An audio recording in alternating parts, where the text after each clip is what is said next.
Hey, good evening, folks. I'm Rusty, and this is the Stunthanger Hangout show. Every Monday and Friday night, we talk about aeromodeling, and I have not yet posted the link in the At the Bench thread, but I'll tell you about that in just a minute. I'll post it after I do my usual intros. And looks like we got a few people pulling at the gates out there waiting to come in.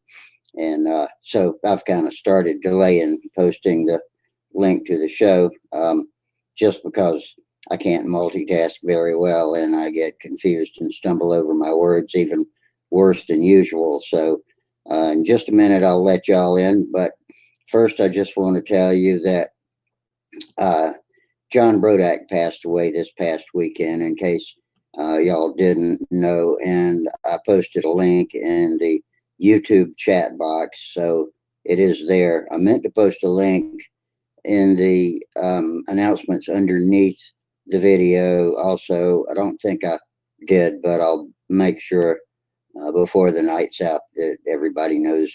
It's an interesting read, and he did a lot of things. He was, a really important citizen in his area, and did a lot to make his own hometown better, and did a hell of a lot to make our hobby control line of all disciplines better. And that's, I think his favorite was scale, but it's done just an amazing service for all of us, whether we're in stunt or combat or scale or racing or any of the other control line disciplines.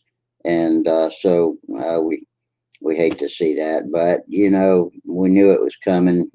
He's not suffering anymore, and there are no words to make it anything better. So maybe we'll talk about him a little bit during the show tonight, and so maybe he's watching us on the big screen now, if he so desires.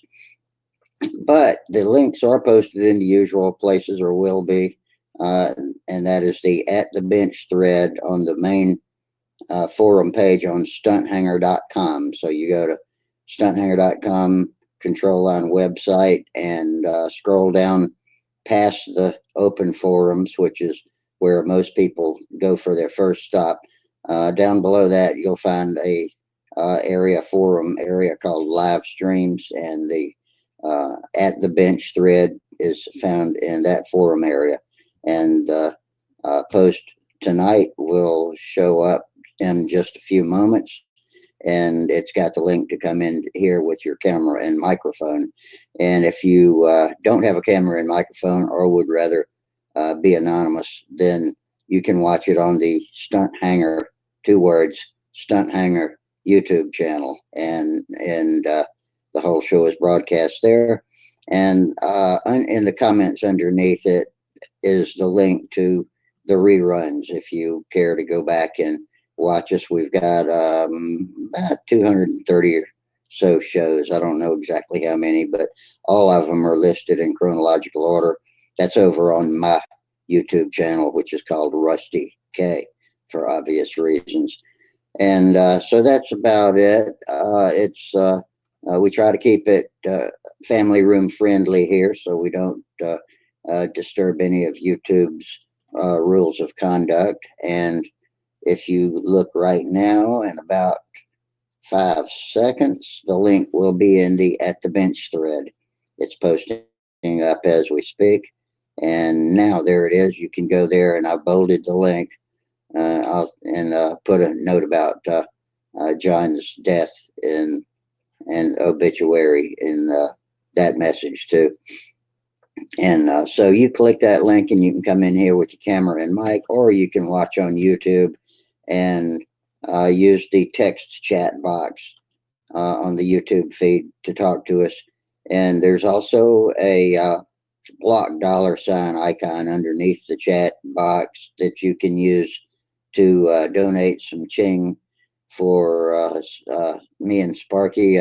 So actually, not me, it's Sparky's server fees and all of the things he has to pay for to keep this going, and to keep it free, and to broadcast from all the sites he goes to where contests happen and his workshop and so forth and so on.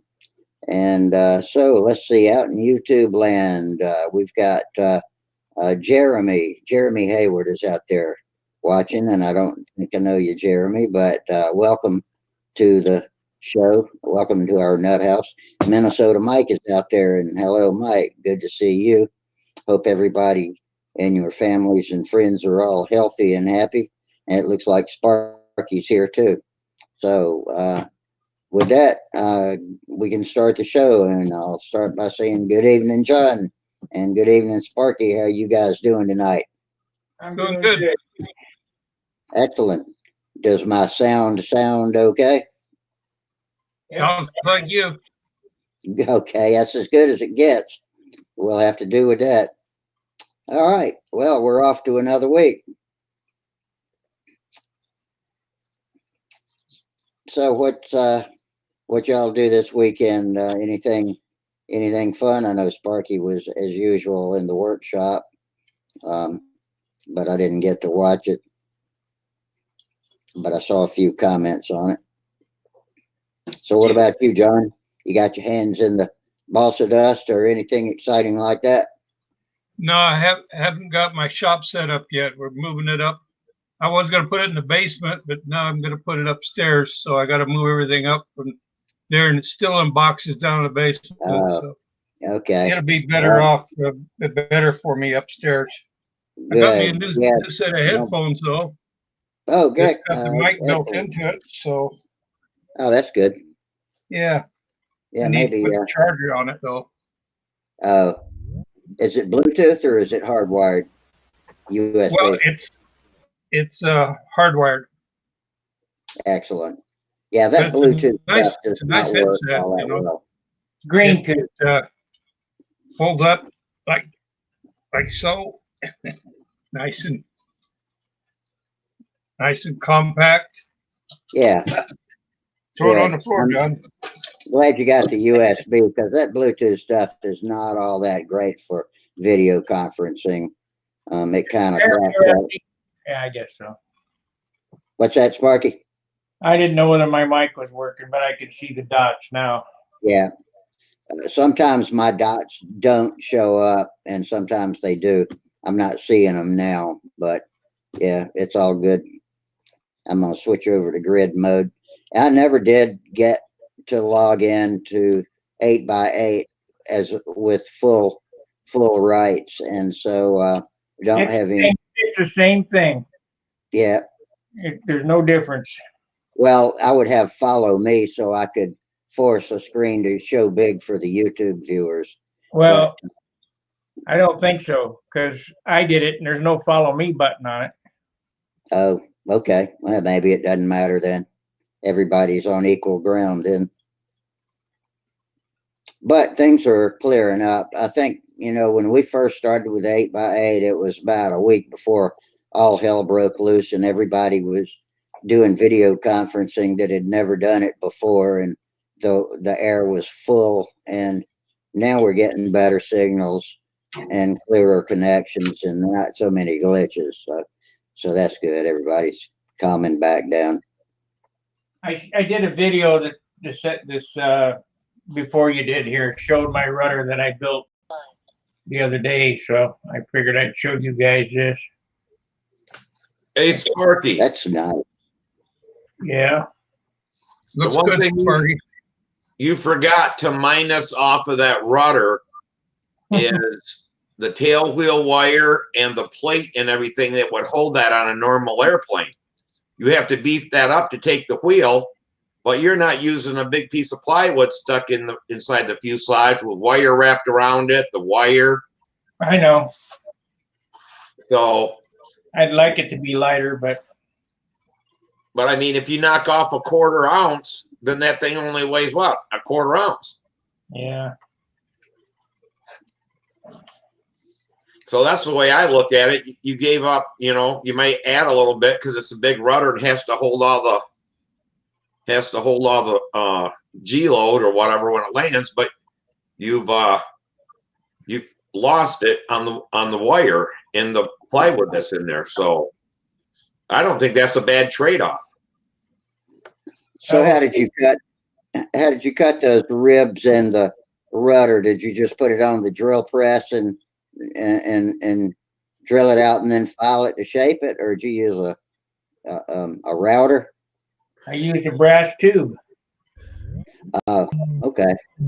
skived a hole in it, and then sanded it. It looks really good. Yeah. I like that.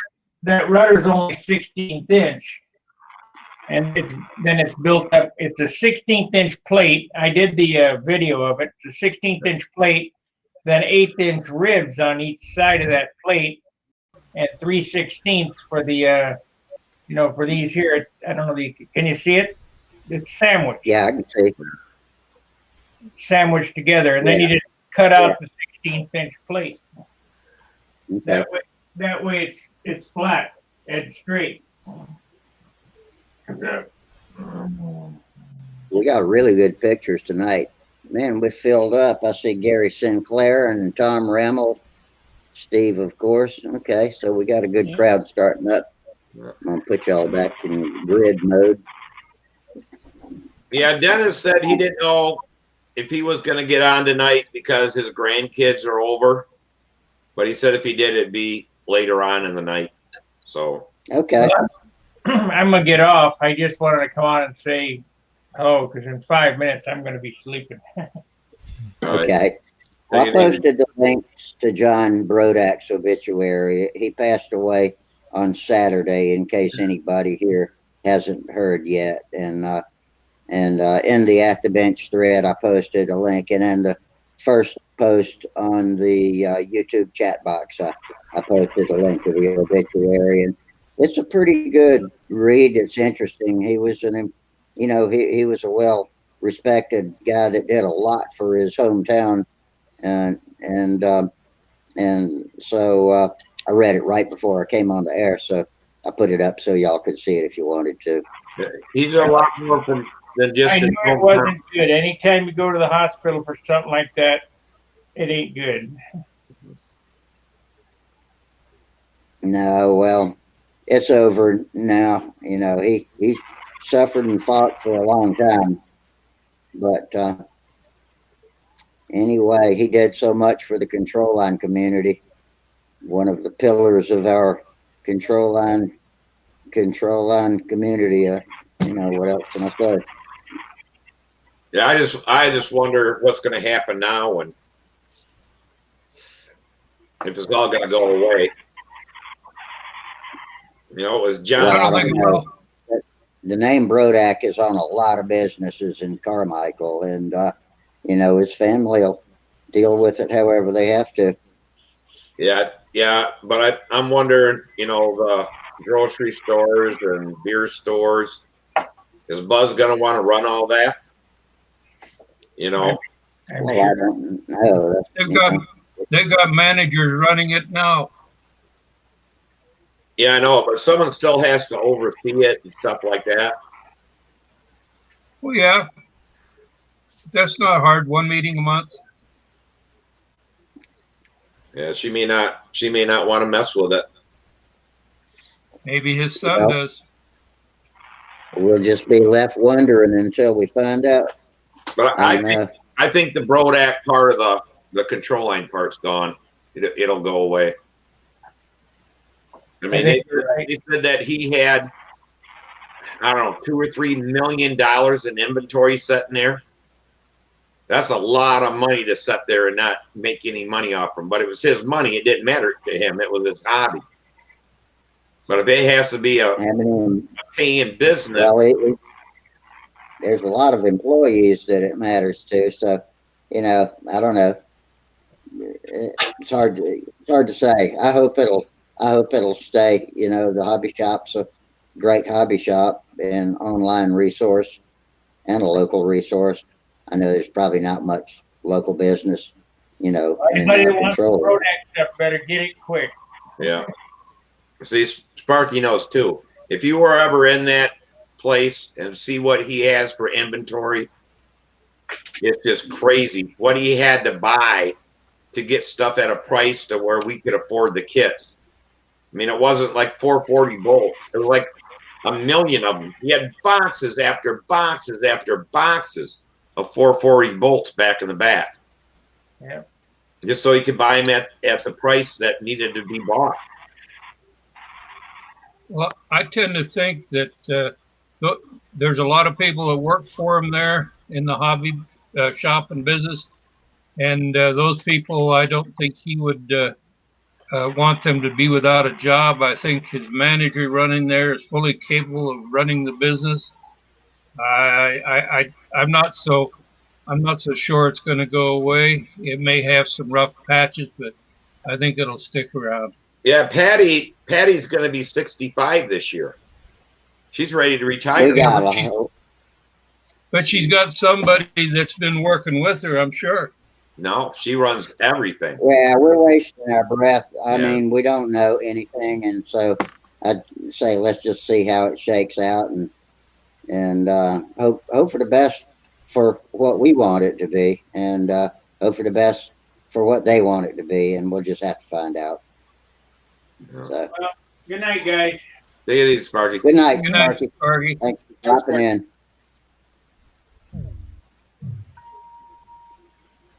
Man, I'm getting texts like crazy tonight.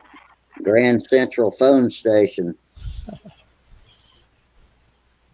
Let's see who's on the line now. Oh, it's Mike Lunke. Yeah.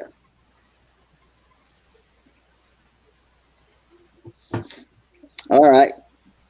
Was he getting So on or not? what the rest of you guys do this weekend? Lonky Gary, getting on or not? What'd you say? Lonky getting on? I don't know. It was it wasn't about the show. He was texting me. Oh.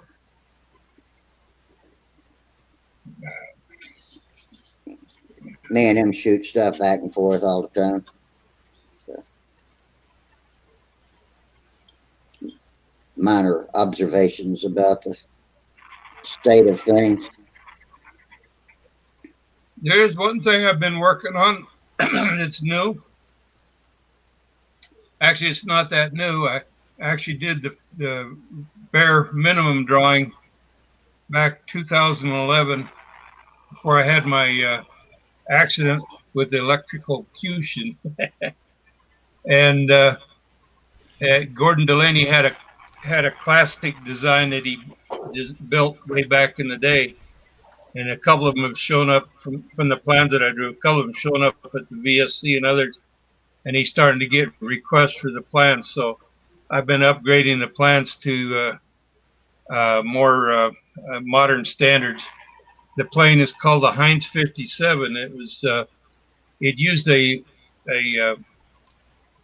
a nobler wing, but it had T-bird tips on it, so it looked like a T-bird wing. And it actually turns out to be a pretty darn nice flyer. It's one of the better ones that I've seen. So I've been working on that, getting stuff together for it. And of course, I can't help but draw all the details. So it takes me a little more time, but So you I enjoy it. Yeah. So you named it after me, huh? Are you the Heinz 57 man? My last name is Heinz. Oh, yeah, but this is spelled different. Yeah. H-I-E-N-Z. Yeah, H-E-A. Well, that's how everybody spells my name. When I tell them, you can't believe the difference way people spell my name. Oh, I bet. I spelled Of it course, like you could just call you, You know, could just call you 57. but I tell people, and they still, I said, can you spell pine? Yeah. Can you spell pine? Yeah. Spell Heinz. Can't do it. I mean, they can't do it. But yeah, that's why all my emails and everything is Shines, S. Hines. Same with Samantha. Ah. So how's Yeah, it looking first time in I your state spelled it. there, Steve? About the virus and stuff? Well, yeah, and the lockdowns and all of that. I heard yours and a couple others of those still the most strict lockdowns going. They opened up some stuff today. Did they? So I went and got a gasket for a carburetor on my mom's lawnmower because I got to get that going. Well, I get there and there's a big sign on the door. Do not come in here without a face mask. So I go in there, I'm like, oh, you got that big sign on me. The guy says 80% of the people are coming in here without a face mask. And that's part of the deal that you got to wear a face mask if you go in a public building. Oh, okay. Well, then I went up to a little store. There was nobody in there. I mean, 80% would not. I bet you 90% of the people didn't have face masks on, weren't doing the 6 foot. They got mad at me because I got up to the counter and it was my turn. And I kept looking down. And I wouldn't step up to the counter until everybody separated 6 feet. Oh, they were all pissed off. Packing in. And I asked them, where's your mask? Wow. They said, everybody's saying different things. I said, oh, they are? Who said that you ain't supposed to wear a mask? Well, I don't know. Have you tried to buy one? Huh? Have you tried to buy one? They can wear a scarf, anything they want, a piece of underwear wrapped around their head. It doesn't matter. Anything to contain your sneeze snot. Right. But this shit isn't going to come out of here. It's like I said, it's not that our governor is too strict. People from Michigan are too stupid. This is why all this stuff's going on. Because every time she lets people do something, they don't care. They just, I got cousins. I live in the United States and I'm free. I got freedoms and all that kind of stuff. I said, you have freedoms, but, if you go into that store without a shirt on or without shoes on, you get no service. But if you go in there without a mask on where you can kill people, oh, no big deal. It's my freedom. I don't got to wear a mask. Well, why the hell you wear shoes then? I think next time I'm going to fire up. I'm going to light a cigarette up right in line. Steve, I agree. I agree with everything you're saying, and I'm the same way. But let's talk about something else. Let's try to keep this the no news is good news place to go. Someplace where we can forget about it. Yeah, act like life's still fun. Hey, Gerald. All right. Yeah. New Zealand representative. How you doing, buddy? Good, thank you. And yourselves? Not too bad. I'm good. Good. Come on, get. Looks like you have some pretty nice weather there. Yeah, it's not bad here right now. It's sort of autumn, but the weather's pleasant. I managed to escape down to my parents. We've lowered the lockdown level here, so normally it's hard to get online because the boys are trying to do their schoolwork online, and Alina's doing her work from home online, so it's very hard to get the bandwidth to come on live. So I'm using the opportunity to at least stop in and say hello to everybody. Now, do your leaves fall off your trees in the fall or not? It's sort of, I'll turn around, you can sort of see they're all going orange now. Oh, they are starting. Oh, I see. Where you had it was just all green. I'm like, man, you guys' leaves don't even fall off the trees. No, they do. Yeah, it's just early in autumn here.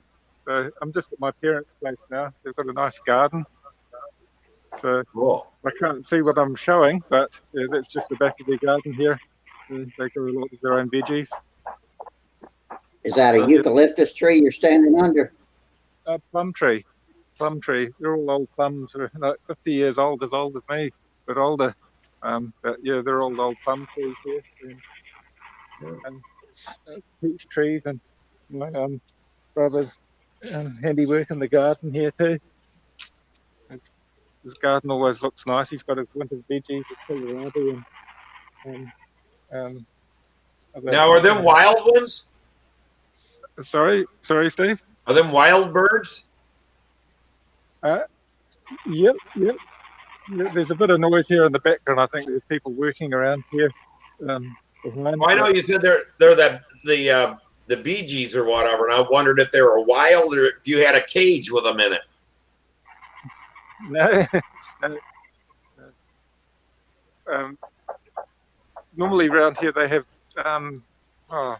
little doves that are always flying about here, and that's why they've got the little cages around, because when my brother plants all his veggies out, the birds find all of the little cages, stop them eating his veggies before he gets to.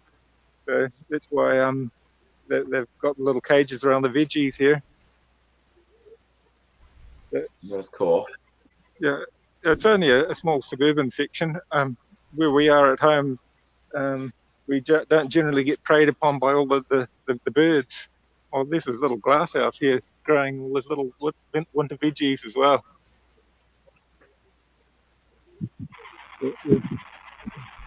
My brother Carl's entertaining my two sons.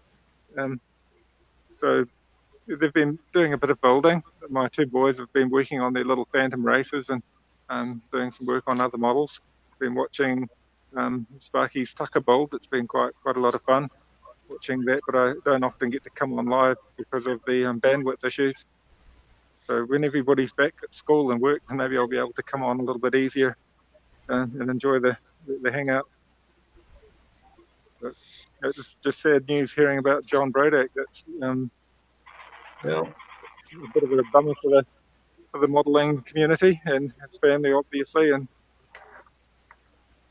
yeah, I never knew he went back into the hospital. I mean, he went to that, like a nursing home or whatever, and they said he nursing home. So he must have had to go back because that's where he died, there in West Virginia. The family played it close to the chest all the time and never did like to release any information. So it's no surprise that we didn't really know. I guess, John is somebody that, although he was publicly known in the control line world and all, I think they just didn't like to spread all of their laundry out in front of everybody, and they never did offer a whole lot of information, because we're all, a lot of us know them from going up to Brodak and all, but we're still a bunch of strangers, and I can understand why they wouldn't want to be telling us the details of what was going on. So anyway, I'm sorry that he had to go through all that, but at least he's not suffering now. Hopefully he's watching us from the big screen. So yeah, it's unsaid, but he must have been an important part of their whole family. Is it in Pennsylvania where they ran their different businesses? They must be sorely missed by the whole community there. I imagine there would have been a focal point for a lot of people. They owned a lot of key businesses in that town, and I think he was a public servant of some sort. I don't know if he was on the town or county council or whatever, but yeah, he was an important part of that community. I think half the town worked for him. Yeah, the grocery store, the liquor store, and a whole lot of different business concerns. Yeah. I've never been up there, but it's a pretty small town, Carmichael, isn't it? Yeah. And it must be right next to. The bad part of it must be right next to West Virginia, because he was born in West Virginia, and their family's grocery store was in Carmichael, and so those two must be, different parts of the same metropolitan area. Probably 25. I'd say 20. No, more than that. It's got to be a good half an hour from Carmichael's to West Virginia. Because you got to run out to Waynesburg, and then it's about 15, 20 minutes from Waynesburg when you cross into West Virginia. How far from I-77 is all of that? is it west of 77, I-77? It'll be east. It's Oh, way up it's the east. panhandle, West Virginia. Yeah, it's way east. Mm. Yeah, way up in there. What is it? Is it Morgantown? Is West Virginia right across the line there from where they? I think it's Morgantown. Yeah, that's it. Morgantown. That's it. Morgan. Yeah, it's where the big university is at and all that kind of stuff right there. Oh, it is then. Yeah. Okay. So, but yeah, the first time that we went there, all the motels were filled, and Samantha and I spent the night in Morgantown, or is it, yeah, I think it's Morgan. They're across, and I mean, we could hardly find anything there. And then we found Brodak, and then I don't know. He called somebody. Well, he got us a room there in Waynesburg. Knew where to go and stuff, and got me and Samantha a room, and so that's how that all started out. But yeah, it was a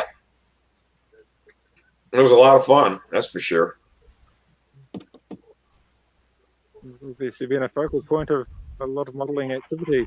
Everybody talks about the Brodak. It's a pity I'll probably never get to see one of the Brodak meets, but there are so many pictures online. It looks like it was a very beautiful place to fly as well. Very green, pleasant looking area. The sad part is that town kept him from building his museum for 7 or 8 years. Mm. And by the time he finally got to start building it and all that, you know, then he got so sick he couldn't enjoy it. But, Yeah, Bob Zambelli was working off and on up there whenever he had a chance to get that museum together. Trying to get something about zoning, and they just would not let him build a museum. I mean, the first time we went there, in one part of the building, he had the old time hobby shop already built inside there. And it was filled with kits that he sold because they blocked him from doing any more with it. Frustrating. And then finally he kept fighting it and stuff, and they let him build his museum. But I don't know if it was code for sprinklers and this and that. Who knows what all the. But it's beautiful.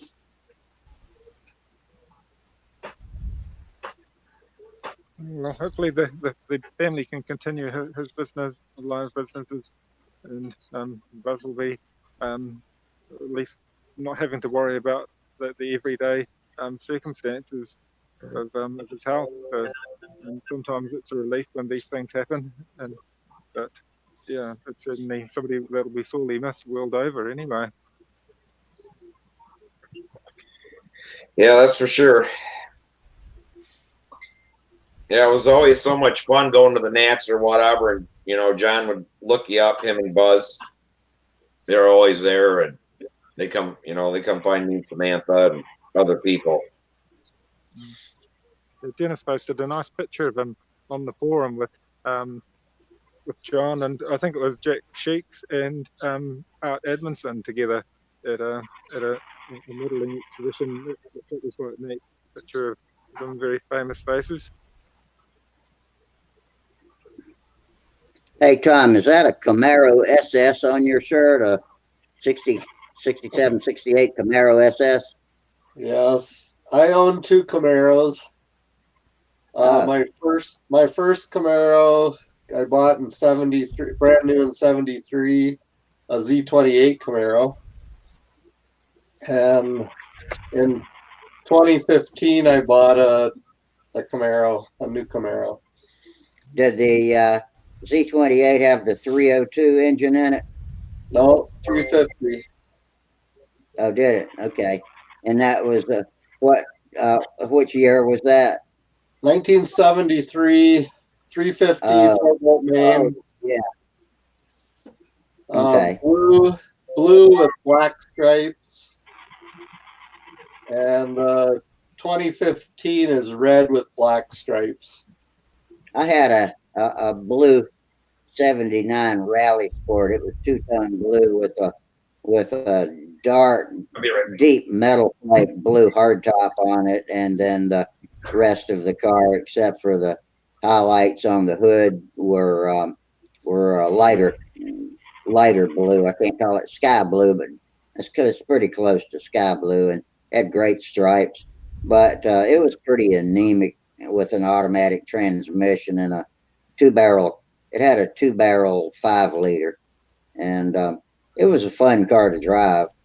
But my '67, of which I had two, and my '69 were both way more fun to drive, and they were all manual transmissions and 4 speeds in those. One of them was my race car, but the other, I had a '67 and a '69 that were both street cars.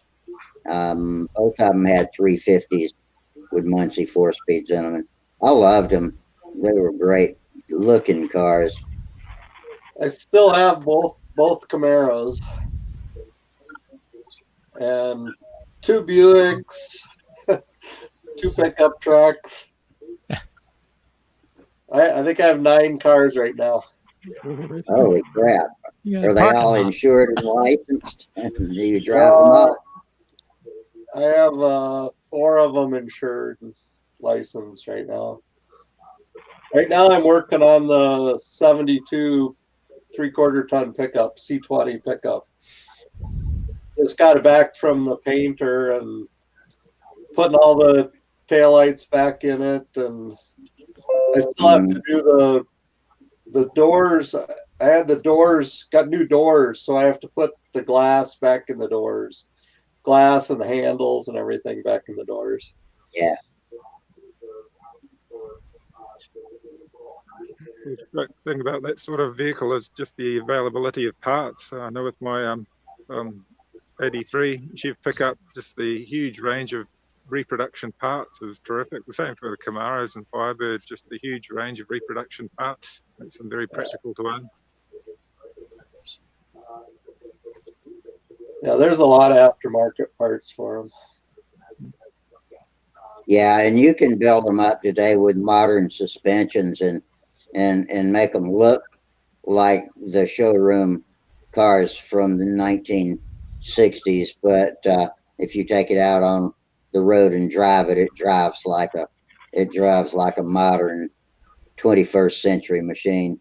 And you can get crate motors that are, I guess, pretty much identical, except they probably got all kinds of different fuel injection systems to choose from. A lot of people put the throttle body injection systems on, which looks like a carburetor sitting on top, but it's not. I took the pickup truck engine out, the 350, and tore it all down myself, and just took the block in and had it bored out, and then bought new pistons and rings and camshaft and Yeah. and rebuilt it. Just rebuilt it to stock though. It's a stock 354 barrel. Very It's practical. you're talking about the truck, right? Yes. Yeah. But for trucks, they probably build pretty torquey engines because they're not exactly the same as car engines from what I've seen. But I've never messed with trucks very much. A lot of the engines are the same, but the torque is, like you say, it's the important thing. It's putting a stock cam's a lot more important in a truck than it is in a car. Yeah. Yeah, it's 350 with 4-bolt main bearings. I was kind of surprised that it had 4-bolt main bearings, but I guess in '72 that's what they did in the trucks. Yeah, I guess so. If you're gonna build a heavy duty engine that's gonna pull a lot of loads, pull trailers and that sort of thing, I can see where you'd want a 4-bolt main. My race car and my other '67 street car both had 4-bolt 350s in them, forged steel cranks.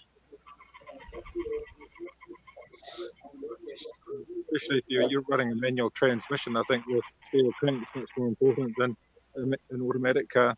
That the steel crank. A lot of the early 327s had a steel crank, but back in the day of the 327, 283, a lot more cars were manuals back then. Whereas automatic's a lot softer on the drivetrain, isn't it? Yeah. Yeah. Yeah, my first car had a 283 in it. It was a 67 Chevy Nova, or they called it Chevy 2 back then, with a 283 and a Power Glide 2-speed automatic. And that was a mushy transmission, but Power Glides can be built up. You can get full on racing equipment with Power Glide type of setup nowadays. In fact, for high horsepower drag racing, that 2-speed automatic is a good transmission that has got enough torque to get off the line without a really low first gear, and then boom, hitting second gear is as high as you need to go, and take it all the way through quarter-mile lights. No, I had a 66 Impala, and that was the first engine that I rebuilt, which was a 283 in a 66 Impala. Yeah. I think it cost me about $80 to rebuild that engine back then. $80. That's a pretty good deal. The machine shop boarded out 60 thousandths oversized. Wow. It had a lot of wear on that engine. That's about as big as you can go, I suppose. Yeah, that's true. That was a good car. I wish I still had that car. That was a really nice looking car. It had the really sloped back window, the 66 Impala. It was a pretty beautiful looking car. Yeah. It would be similar to Yeah. mine, but a 68. That was a good body style. I always liked the Impalas up until some of the newest generation ones I didn't care so much for, but that Impala was always a great body style. And I learned to drive in a 68 Caprice, which that was just a luxury Impala. It had a 327 in it, but it was kind of anemic, and I tore it up. I didn't wreck it. I just wore it out. First day out when I soloed, I think I told y'all the other night, first time I soloed when I got my driver's license, I came home with both two front motor mounts broken. And if you stepped on the gas hard, the engine would lift up and chew up the shroud around the radiator fan. And then it would set back down. And my mom never heard me say anything about it. So it was a big surprise to her the first time she hit the gas hard enough to get that engine to jump out of the rack, and scared the crap out of her. So she thought it had broken on her watch, but I never did. She did it. Years later, as an adult, I think I finally told her, and we got a laugh about it. One of those things where you can say, well, this will be funny one day. I waited. I just wanted to got a 2019 rubber. My wife just got a 2019 Impala, and she had a 2011 Impala before that. The 19's a front wheel drive, is that right? Yes. But the 11 is a rear wheel? No, that was front wheel drive also. Oh, was it? When did they stop making the Impala Super Sports with the rear wheel drive? I don't know. Those were cool cars. That Impala Super Sport was a really cool car. Hey, Eddie. Eddie Sutter just joined us. It's hard to see him. He's got a green signal. No, he's got a gray signal bars now. Hey, it's Dennis showed up. Yeah, Dennis showed up. Hi there. Hello, everybody. Oh, and I've got a question. Hello. Danny. Yes. Hey, Denny, I got a question for you. Yes, sir. I've got a friend who used to live in somewhere in your part of the country. Says he knows a lot of people up there. His name is Richard Malik. Do you know Anybody by that name? I know He Rich lives down Malik. there. I know Rich Malik. Do you? Yeah. Okay. Well, he was asking me if I had Dennis's email address. He wants to email you. And I'm surprised I didn't have it, but I don't seem to. So You know who he is, Dennis. You know him by sight. He always hung out with Gary Lutz. They were really good friends. I don't know if they flew at the same club together or something. You know, Gary's from Ann Arbor. Okay. And I know Richard from him. Whenever Gary would come in, Richard'd show up and, you know, with Vince and stuff like that and fly. Mm-hmm. But Rich Malik. I was talking about him yesterday when I was talking to Gary Lutz. He All right. he just moved again, I guess, to another house. Okay. yeah, Rick moved down to Somerville, South Carolina, which is near Charleston, and then in an email the other day, he told me they had moved again. His wife's been really sick for a few years now, Yeah. and he wasn't feeling so good himself, but he's getting better, and he's getting better, and so they got a nice new house, and I think they're doing okay, but he wants to get in touch with you, and I couldn't supply him with your email address. So if you want to type it in our little video chat box over here, I'll copy it and forward it to him. Right.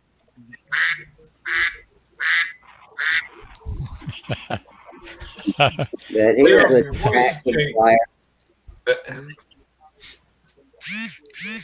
He was a Jackson flyer. He went into the Fort Jackson field with us, and we flew Yuki's and stuff like that. He brought old beat up combat stuff to fly. Oh, Richard did? Rich did, yeah. Yeah. I guess the house he did have there, Gary was telling me it, you know, pictures of water. He had his building area all set up and he was getting ready to build, and then they move again. So he never did start building anything in his new shop.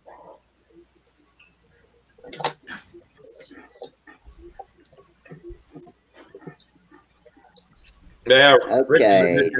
Thanks. Let me get a copy on that. Copy email address.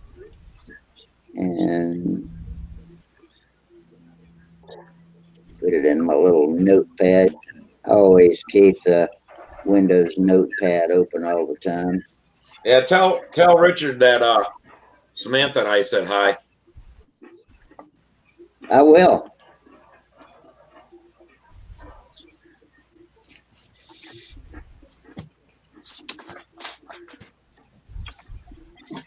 Have you got good flying with yet, Steve?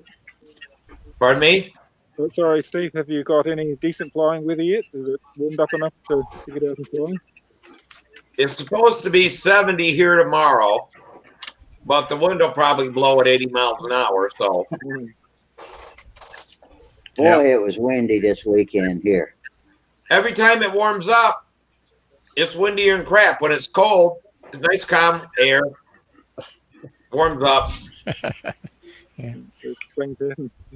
The wind hasn't left here for as long as I can remember. It hasn't dropped below about 12 miles an hour. Yes, it's just crazy.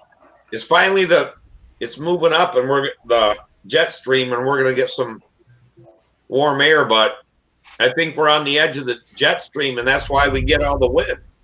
It's really gotta move up another couple hundred miles, and then we'll get normal winds and weather and stuff. So are you able to fly at public parks or just private fields right now? I fly at a buddy's house. My buddy Pat Imoff that I worked with, and Dick that used to get on and stuff. That's his nephew. We flew at his house. We had a field in a public place, and the RC club voted us out of there somehow with the township. And then I don't know. There was a big what to do, but now they got kicked out too. So they deserve what they get, because they didn't like it that I had a place for free flight, and it wasn't huge. You wouldn't have been able to fly big free flight stuff, but you could have flew small stuff way down at the other end. And I found the place, and then I found a place for the control line, and then they were going to let the RC guys build a track for RC cars. And the radio control airplane people, they wanted nothing to do with anybody else. They only wanted radio control airplanes. So they put a kibosh on all that, and then they got kicked out. But yeah, it deserves, I kept telling them, if you have 4 clubs in there, you have a lot more say with the township when they get together and have their meetings. A lot more people prove it's being used. I mean, they had all that land, and they had 10, 15 guys in their club. Well, guess what's going in there now and all that land? Nothing. Soccer fields. Soccer fields, yeah. Yeah. All that flat land now going to be soccer fields, and I guess they're going to put some swing sets and slides or something in one part of it. But yeah, it's basically soccer field. But if we had all the clubs in there and a lot of people that used it, I don't think we would have had a problem. But I mean, you can't take 300 acres and say 15 guys can use it, no one else can. Hard with public land. That's where it's often better to have an agreement with a private landowner. You've got more control. Yeah, so yeah. They ruined it for themselves and everybody else, but there was enough room there to where everybody could have had a nice place to do stuff, But yeah, I had the one free flight club. They came and looked at it and said, yeah, they usually fly at a big sod farm, but they said, yeah, for smaller stuff, that would be be nice to fly rubber power or anything like that would have been good. They could have did gliders there. We had a place for helicopters. We had the helicopter guy club out. They looked at it, but RC airplanes, they didn't like the helicopter noise, and they didn't like the control line noise. So whatever. Is it general lockdown through most of the states still in the United States, or some states more lenient or have let people get back flying? I've been flying the whole time, Gerald. Good to hear. Somebody to out to anyway. So are you flying at a private field or a public park? One is a public park in a county park. It's been open the whole time. And the other one is an RC club on an Air Force base. And both clubs and said, we're maintaining out there, we're welcome to fly. And I got to be honest, there hasn't been anybody out there except for me and Sam every time we've gone. We flew yesterday, even though it was blowing, it was gusting 14.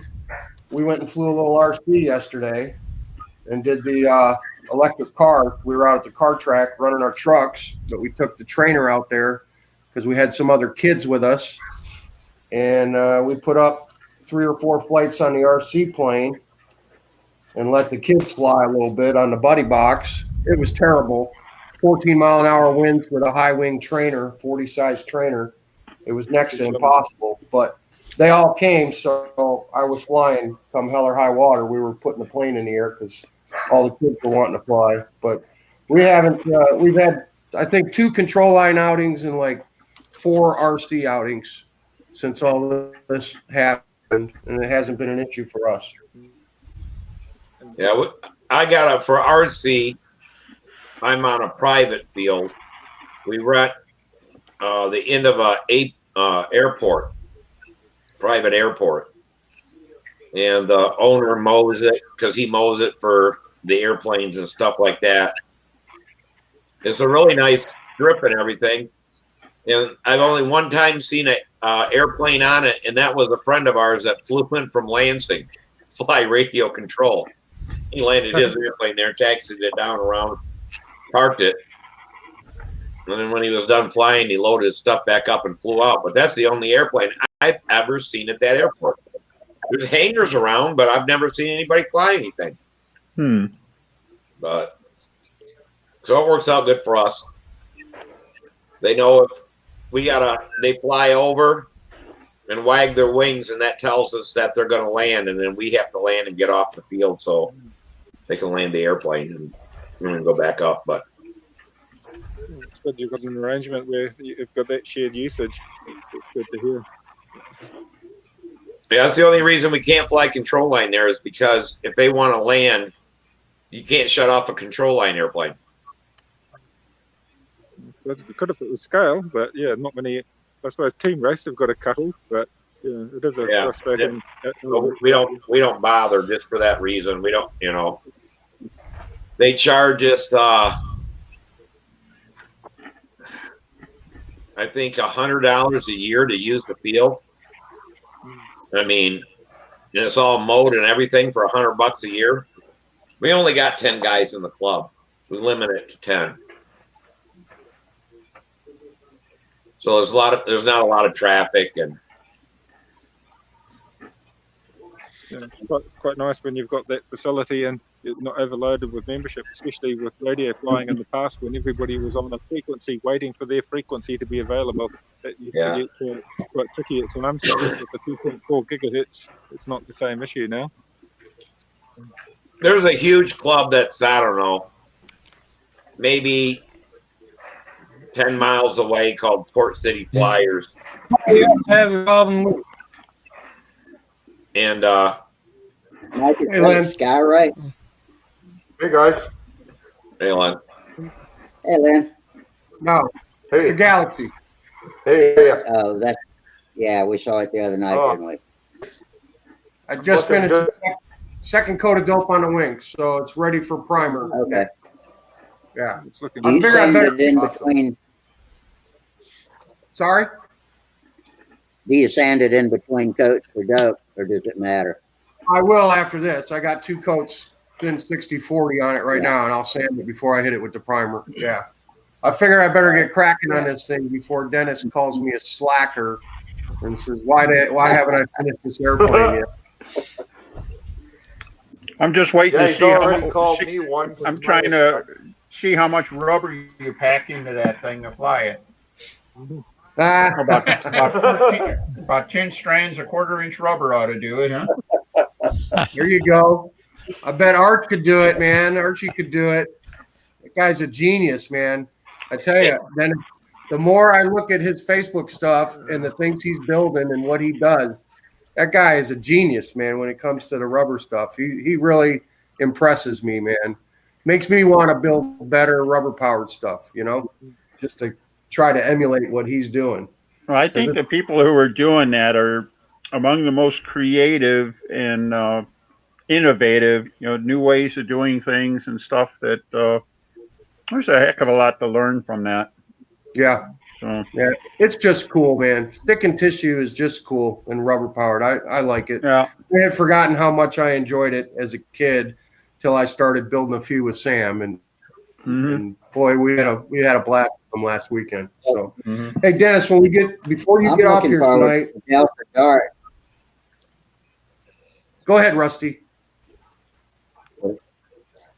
I was going to say I'm looking forward to the Delta Dart because in my state of disabled hands and all, I think maybe that would be something that would help me get my dexterity back, and that I'd find I really love doing it too. So, I might have to try getting into rubber. I hadn't seriously considered it until we started talking about it recently on here. I think it'd be good for me. Well, and I can work on it in. There's a lot of very simple kits too, Rusty, that you can build.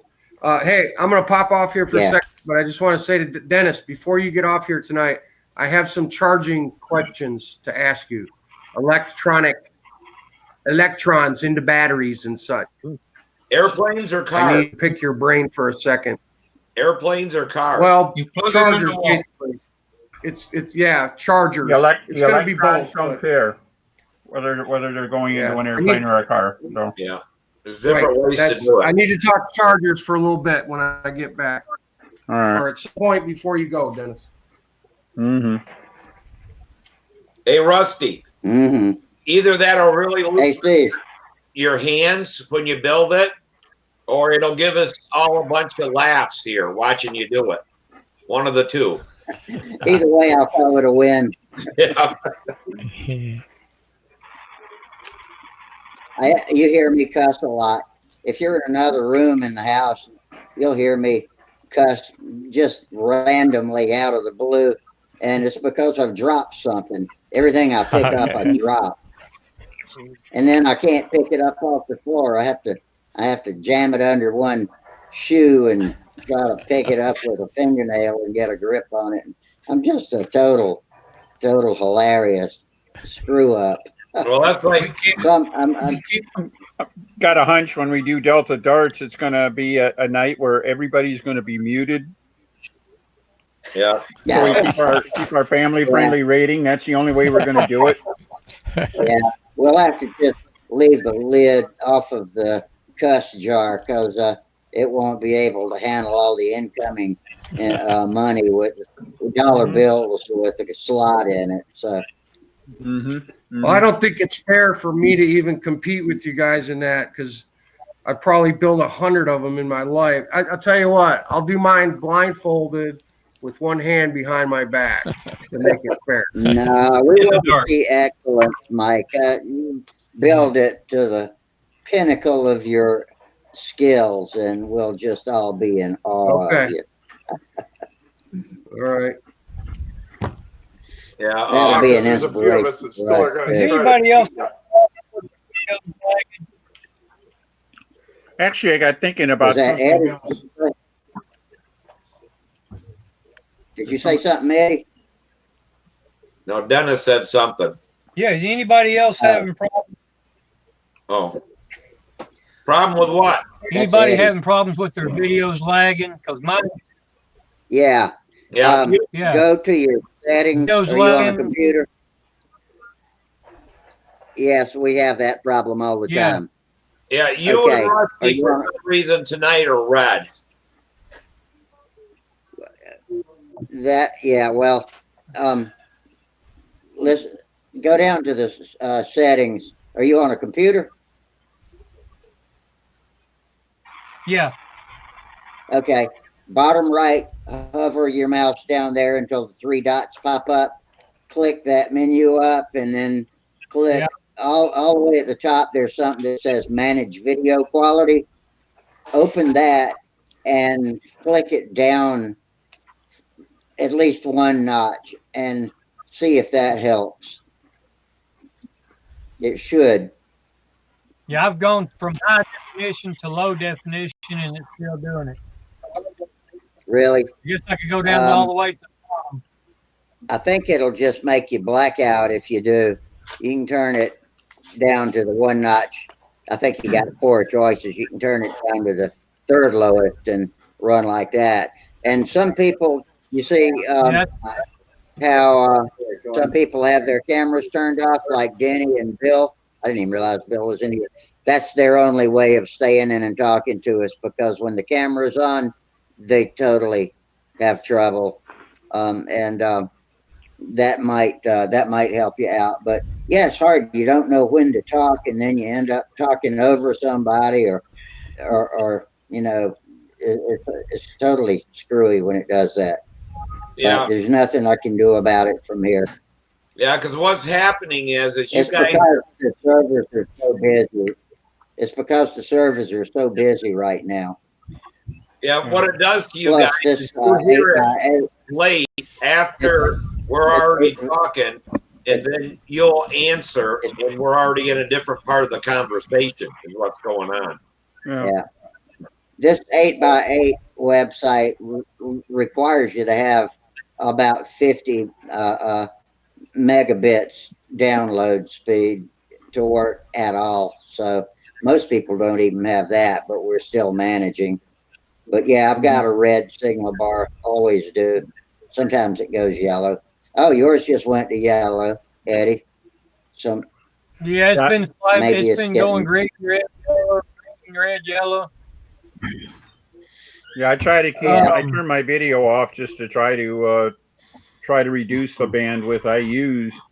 I've got like Yeah. 120 Does that, download speed, so I have plenty of speed and I got a good connection, but I don't want to hog it. You know, when we get what do we got here? We got 11 people. Yeah. Pretty good night yeah, so we've far. been having a good crowd lately. Yeah.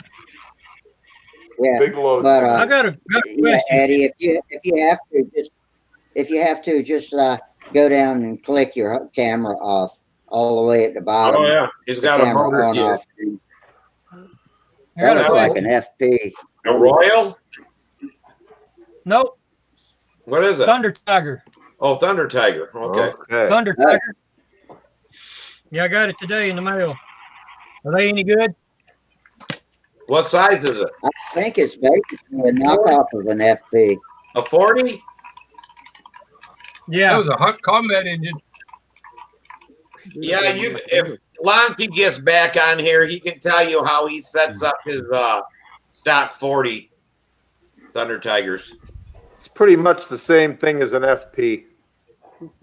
I'm here. What are you looking at? Eddie just got Whose it. picture do I got to click on? Because I got no. And I know you run a lot of them. You might tell him what All right. prop and all that kind of stuff. Okay, hold it. Yeah, hold it steady. Hold it steady. What is it? A Thunder Tiger 40? The GP 40? Yeah. Thunder Tiger.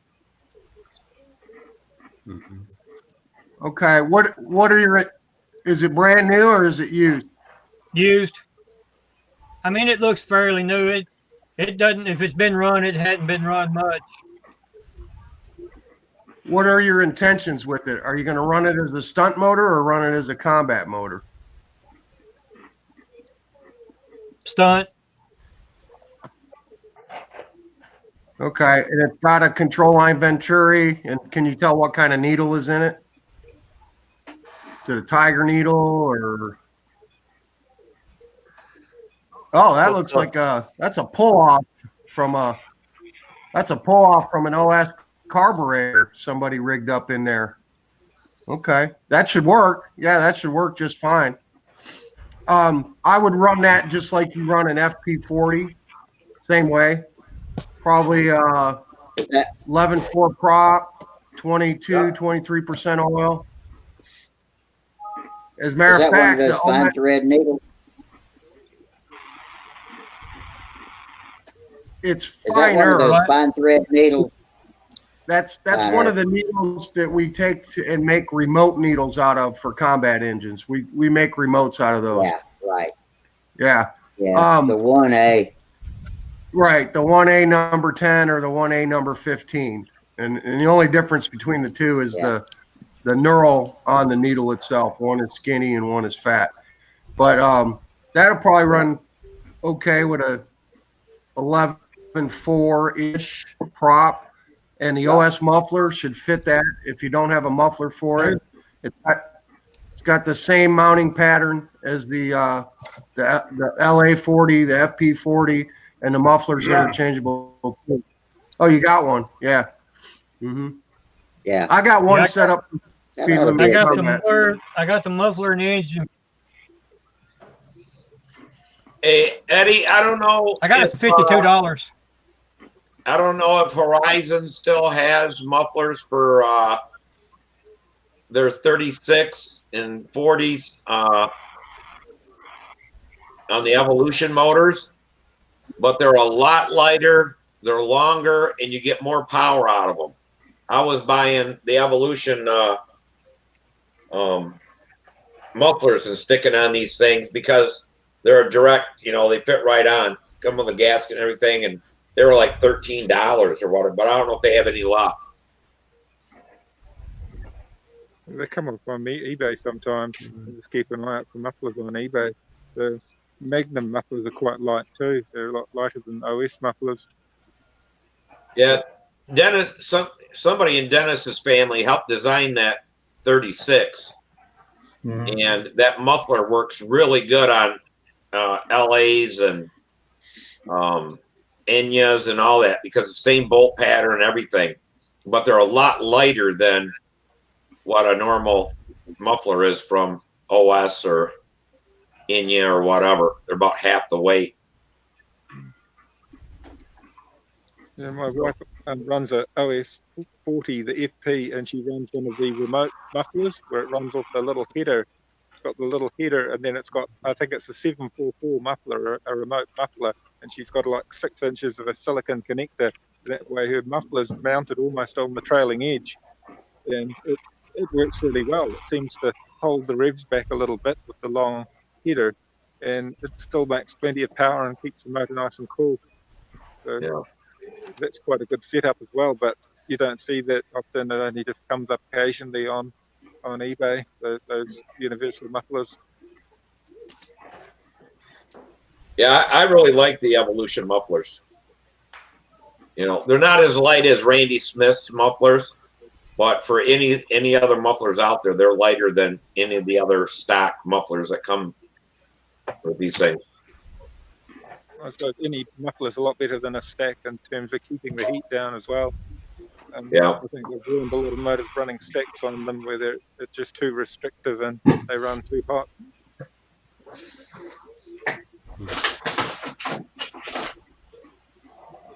The other thing I do with those motors is I run a little smaller Venturi in them. Yeah, the 25 size Venturi is the good one. Yeah, that's right. I run a 25 size Venturi in mine, and it makes the motor a little less gnarly for stunt. Calms it down a bit. Yeah, that 11.4 prop, the small Venturi, and you're Yeah. on a winner. Oh yeah, and then I run 11-11 fuel, 11% caster and 11% synthetic, 22% oil. And the other thing I do is I use a plug. I use a RC long plug, hot RC long, like a K&B or a SIG plug or something that's a hot plug. A Merlin will work. Anything that's a hot plug will give you a better run than a cool plug or medium plug. Yeah, that's good advice, Lynn. There's plenty of those Yeah. motors around. A lot of those FPs and Magnum 40 GPs, there are a lot of them out there, and they're such a practical motor. They're so light, yet they make really good horsepower. Hey, Mike, you're talking about, Yeah. building today and Dennis giving you some crap. I talked to him on the phone, and every so often he'd start up a Dremel and grind on some wood. He said he was working on an airplane, but I don't know if he was making noise or really doing it. He would just make a noise to appease you. No, hey, in my spare time, I grind people's teeth. All right, I was getting somebody else for filling. All right. I mean, what else are you going to do with the Dremel tool? So. No, Mike, I was working on an airplane that I had framed up 12 years ago, so I can't pick on you for anything. So. 12 years ago. Oh, okay. What was it? What is it? Secret. He wouldn't even tell me. That's it. It's so secret. I put a blindfold on whenever I work on it, so I can't see it. That's a real secret. No, it's a real secret because Hey, I didn't have any plans. I just started modifying things and I just try that and I try this and it's like, oh, that looks pretty good, and oh, that was a mistake, and oh, let's try this instead, and whatever. So I can't tell you what it is because I don't know what it is. So 11 years ago, it started out to be an IC, and now it's probably going to be an electric, I bet. it's electric. It was always going to be electric. Oh, okay. But that's about the only thing it was always going to be. So. Hey, Mike, I flew Sam's Hey, old Silver Monster today. You flew the old Silver Monster, you say? Flew the old Silver Monster. And what I did today is I took the bell crank off the bottom and moved the push rod in one closer to the pivot. Flew Okay. way better. Flew way Okay. better. Much calmed it right down. Now it Good. doesn't fly. Now it flies like a stunter instead of a combat model. Flies Well, good. Really, you it know, was that's awesome. kind of ingrained in me, man. So Yeah, I know. That's okay. But no, it flew really well today. I was impressed. good. I hope What was I hope- the Silver Monster? The one It's a that guy- Sam broke. The one that Sam broke at Brodax last year. it was one of Phil Cartier's Gotcha Streak 2000s. He augured it in at Brodax, and I didn't feel like fixing it and taking it home, so I gave it to Len, and Len fixed it up for Naomi. Well, it sounds like Len's flying it, not Naomi. Yeah, yeah, I know.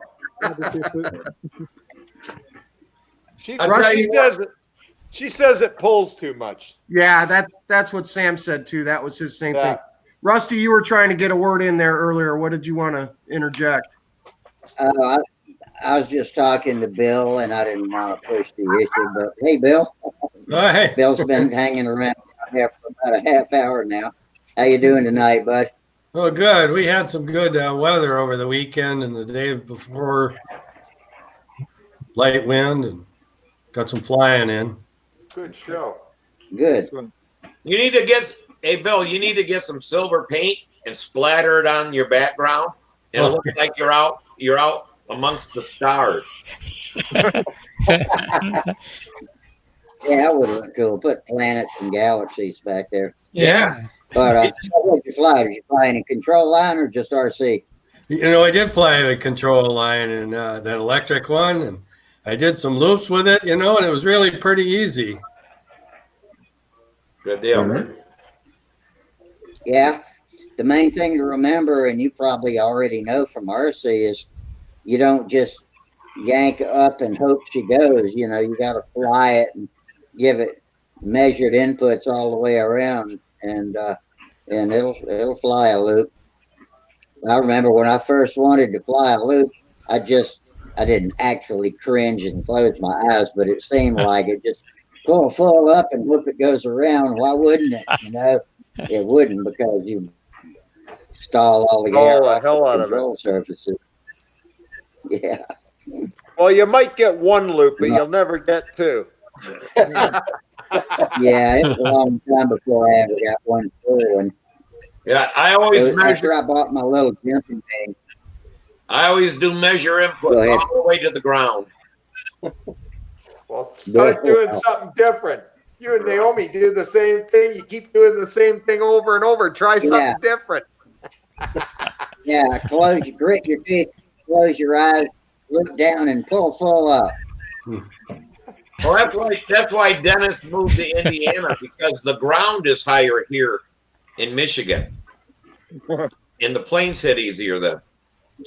Hey, you got to do what Naomi does. She flies over a hill so that if it goes below ground, it still keeps flying. It works perfect every time. She stands on the side of the hill and then does her maneuvers over where it goes underground. It's okay a bit. She gains another 6 feet of clearance that way.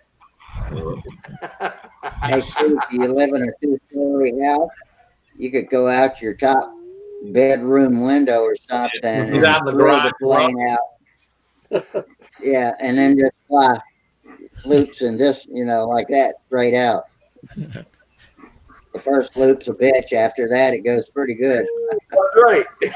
I just figure I enjoy control line flying so much, the whole world goes away and I forget there's ground down there.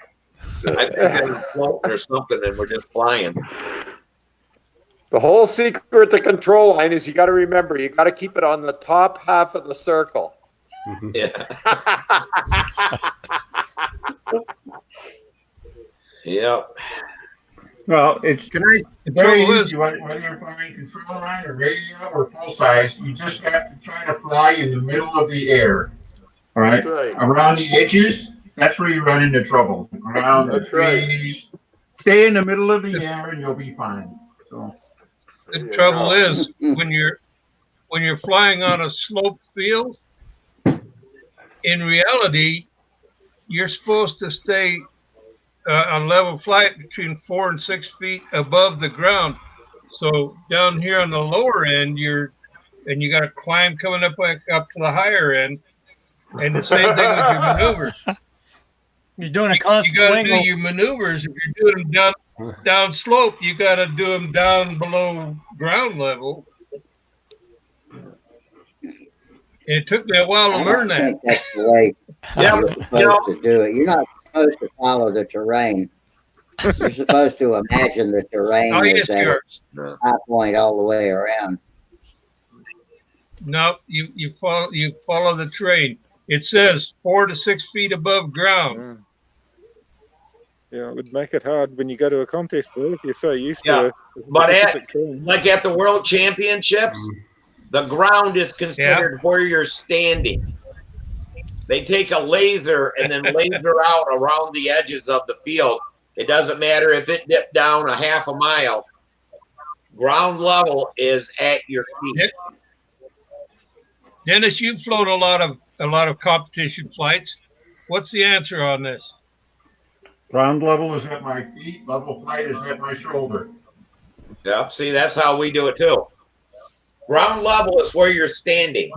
Boy, then somebody taught me wrong, because I've been taught that you follow the terrain. Then how could you fly straight and level?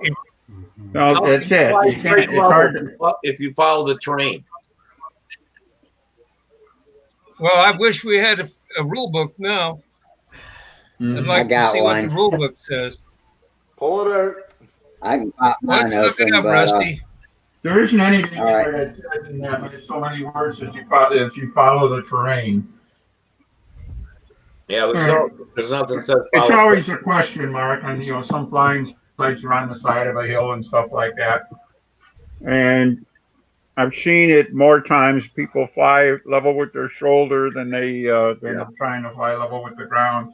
It's very unusual where you'll find the ground is just leaning one way or the other. Yeah. It's like rolling off or something like that. And like Steve said, you can't fly level unless you're flying up and down in a terrain following path and stuff like that. That of course doesn't look like level flight.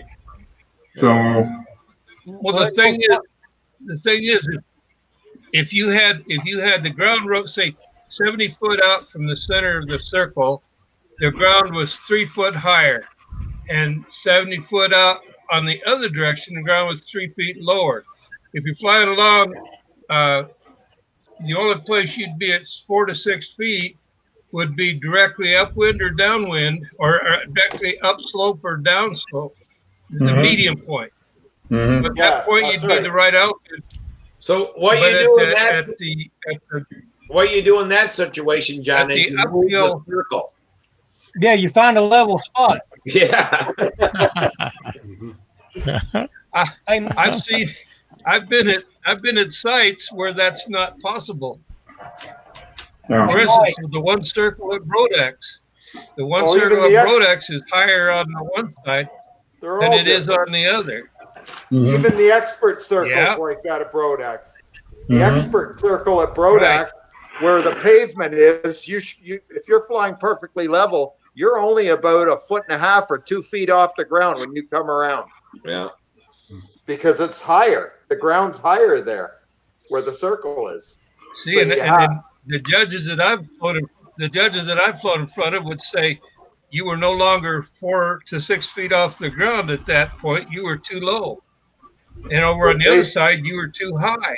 But again, based on where your feet are, at the height your feet are at, you are 4 to 6 feet. Yeah. You're at I'd like shoulder to see height. what the rule book says. Because you're still at shoulder height. But the key wording in there is above the ground. The airplane, in relation to the airplane being above the ground.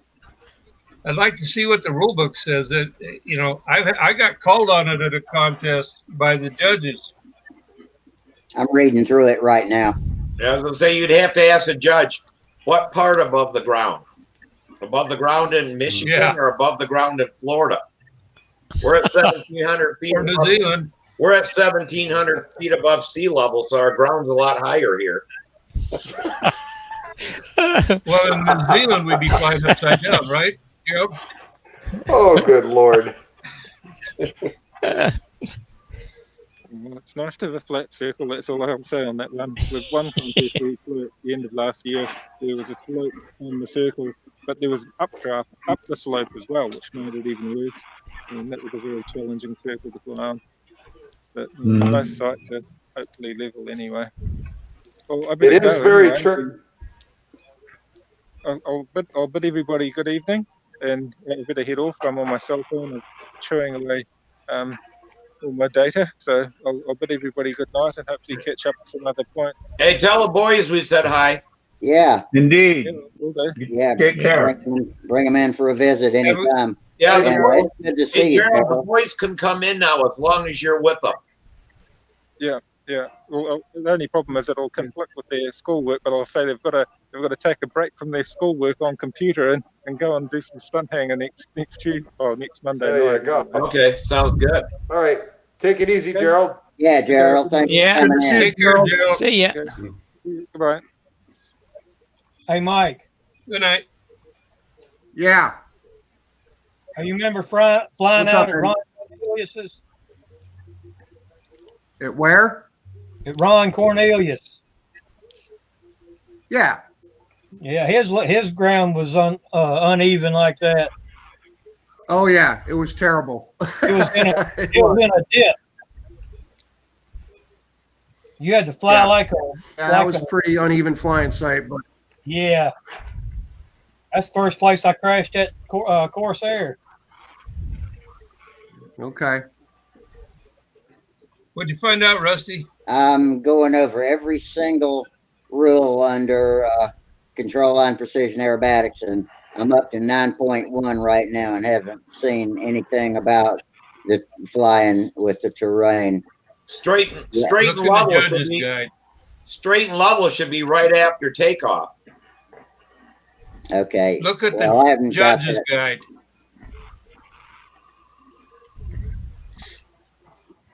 The judge's guide goes into things in great detail. That's probably where I need to be, but let me finish what I'm reading right now, and I'll look at that.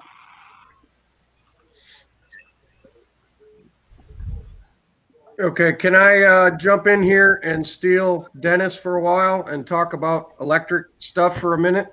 Yeah, I'll go for it. Yeah, Probably about 10 minutes. that's All right, fine. Dennis, you there? I'm here. Okay, so I need a 4-port balance charger is what I'm looking to get, and to charge 2S through 6S batteries. You want to charge more? Yeah, I want to be able to charge 4 at a time. Okay.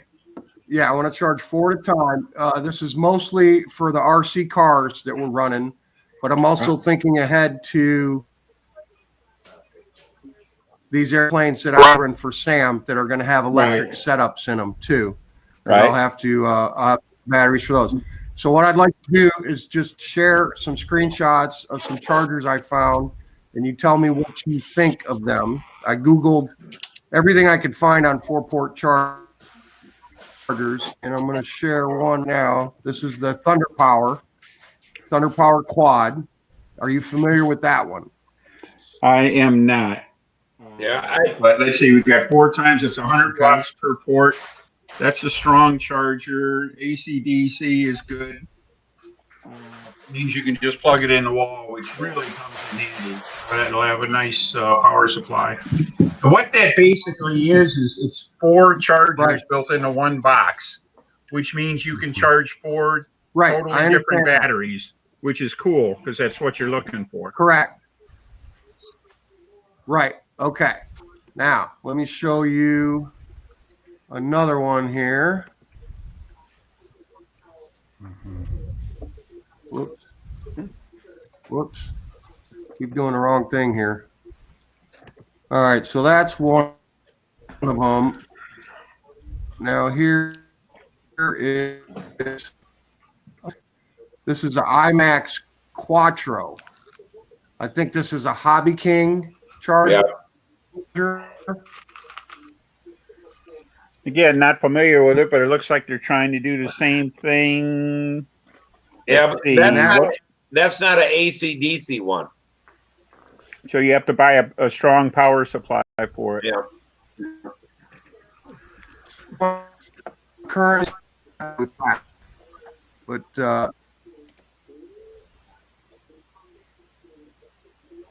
So I can't tell. Does it say how powerful each channel is? I don't see that up front. But basically, you're comparing back to the 100-watt that's capability of the other one. Yeah. So, but you're gonna need a charger with that. okay. All right, I'm gonna get rid of that one. I mean, power supply.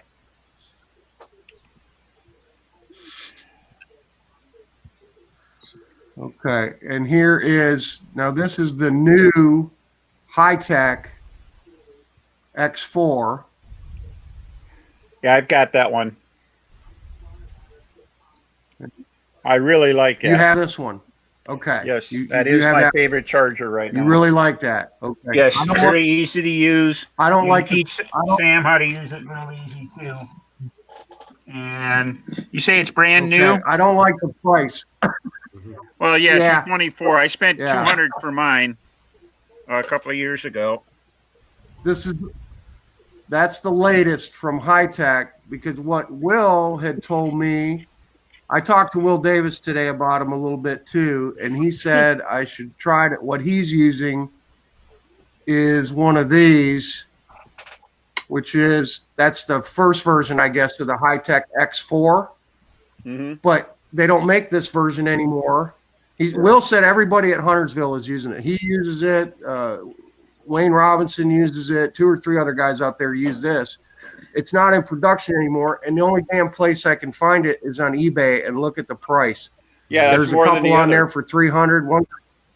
One guy's trying to get $400 for it. You know, I didn't even notice. What was the price on the very first charger you had up? The very first one that I put up, like about 180. That was it was 189 for that one. Yeah, well, that may be a leader right now. The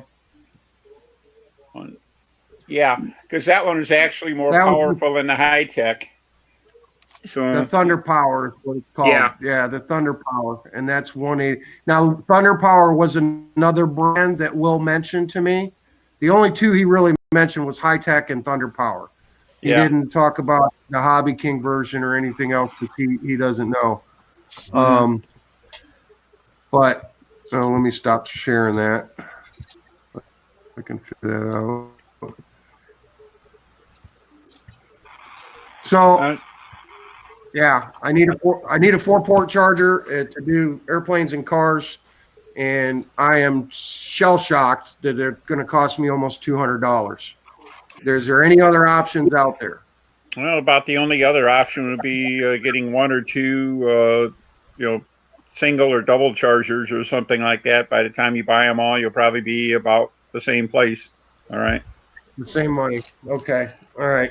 I had done that. The one thing that I really like, I've got a couple of chargers that use an external power supply, and I've got one single charger with an internal, and then of course the 4-port is an internal power supply.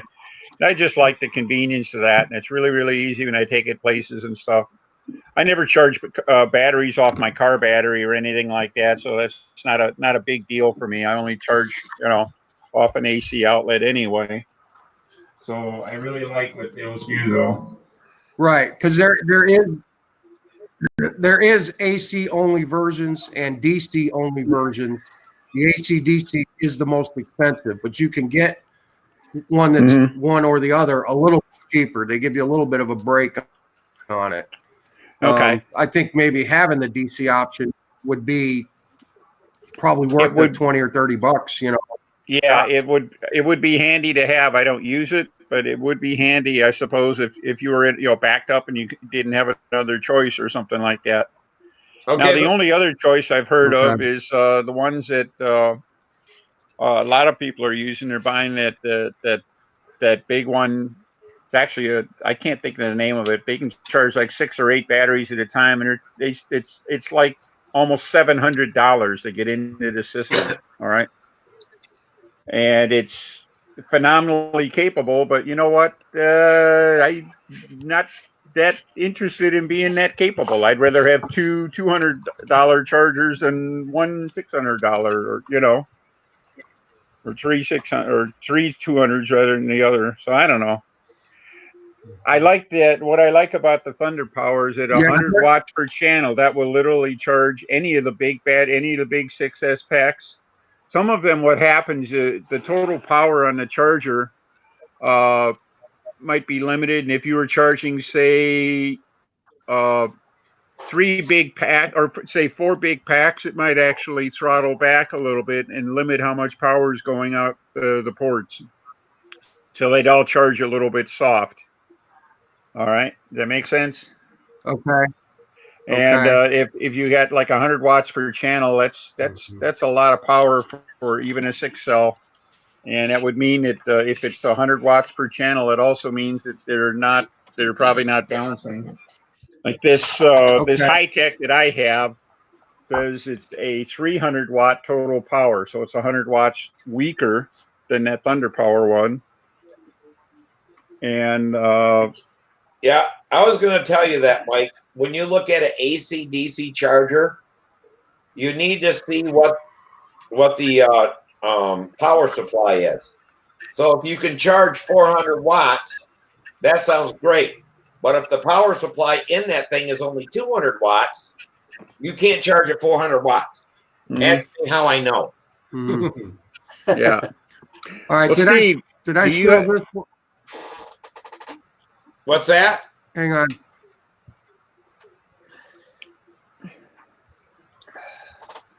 What about this one, Dennis? Ultra Power. Did I show this one already? No, you did not.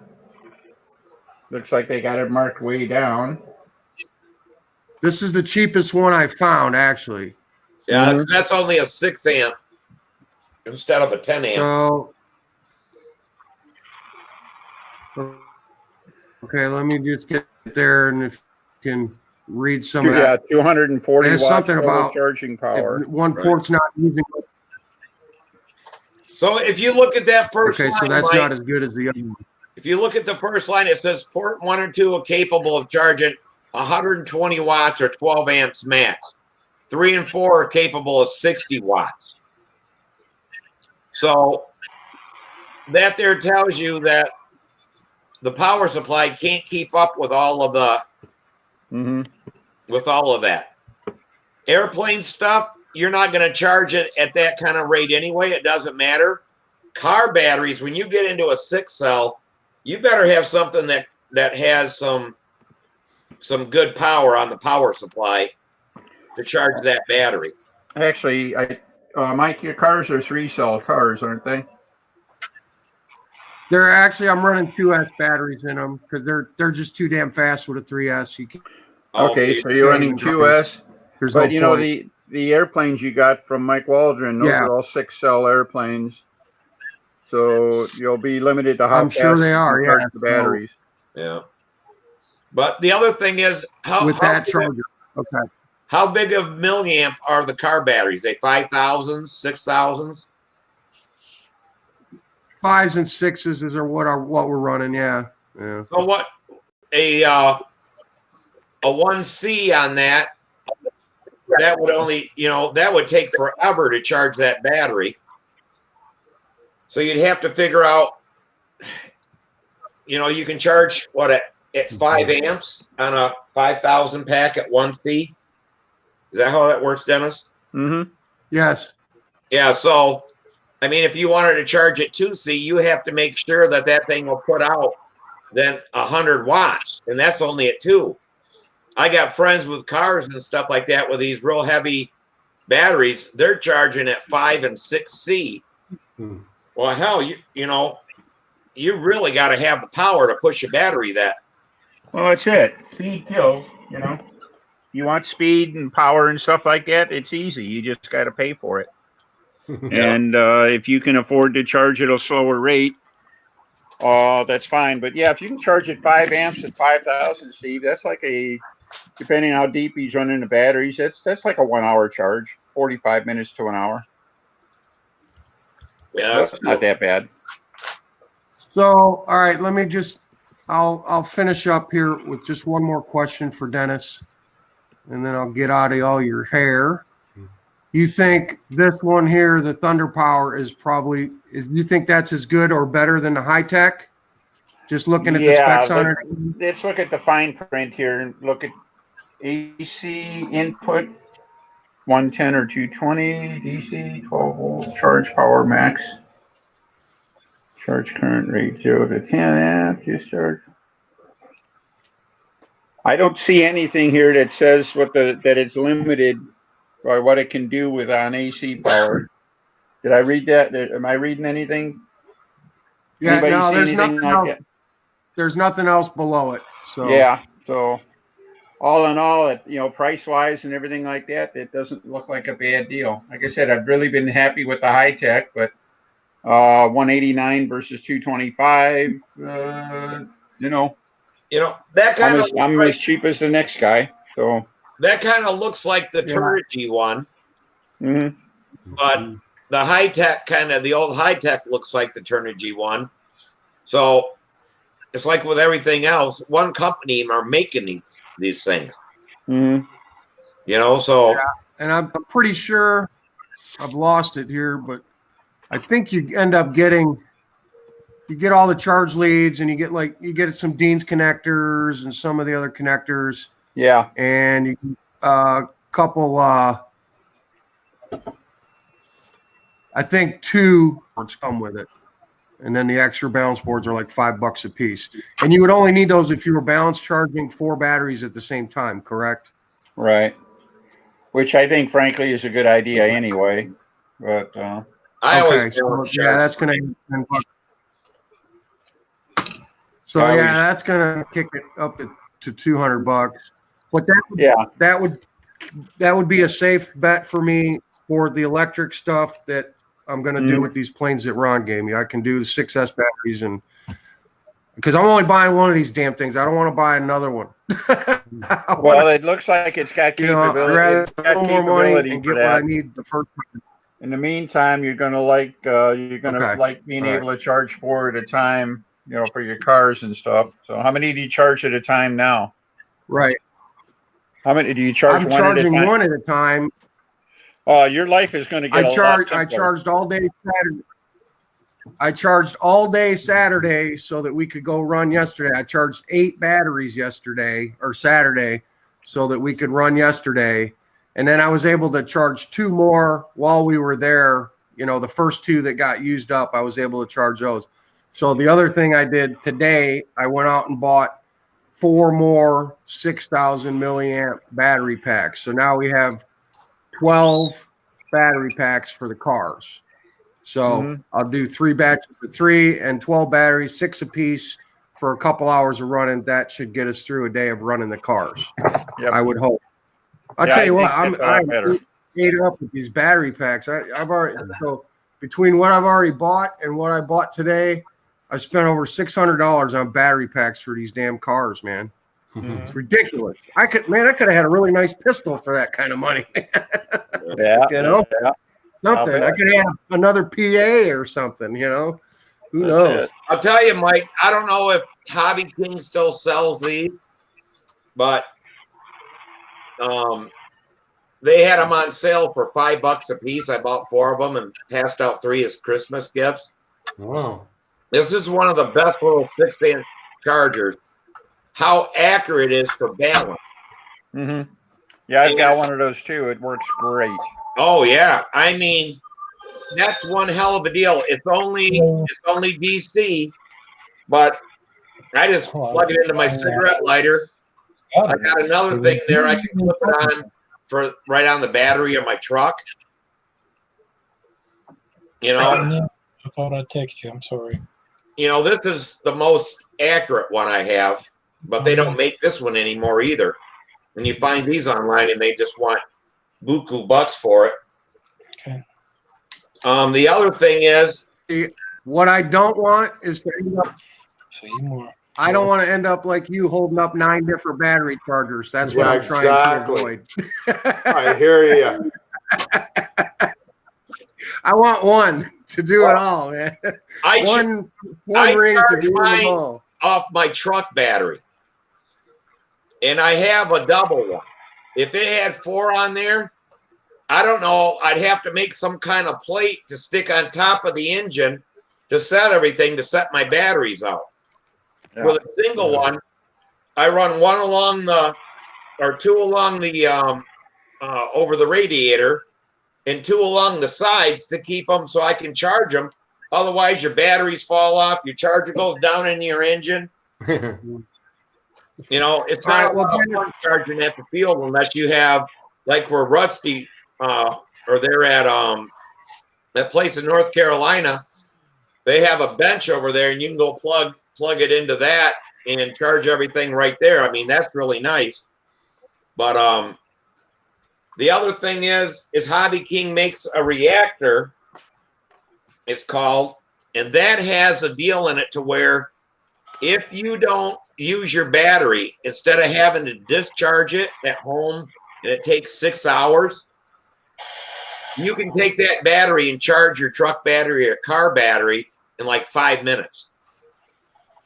So that, and Reactor is the only one I know that does that. I got a double one of that, but they're like $124 for a 2 battery place charger.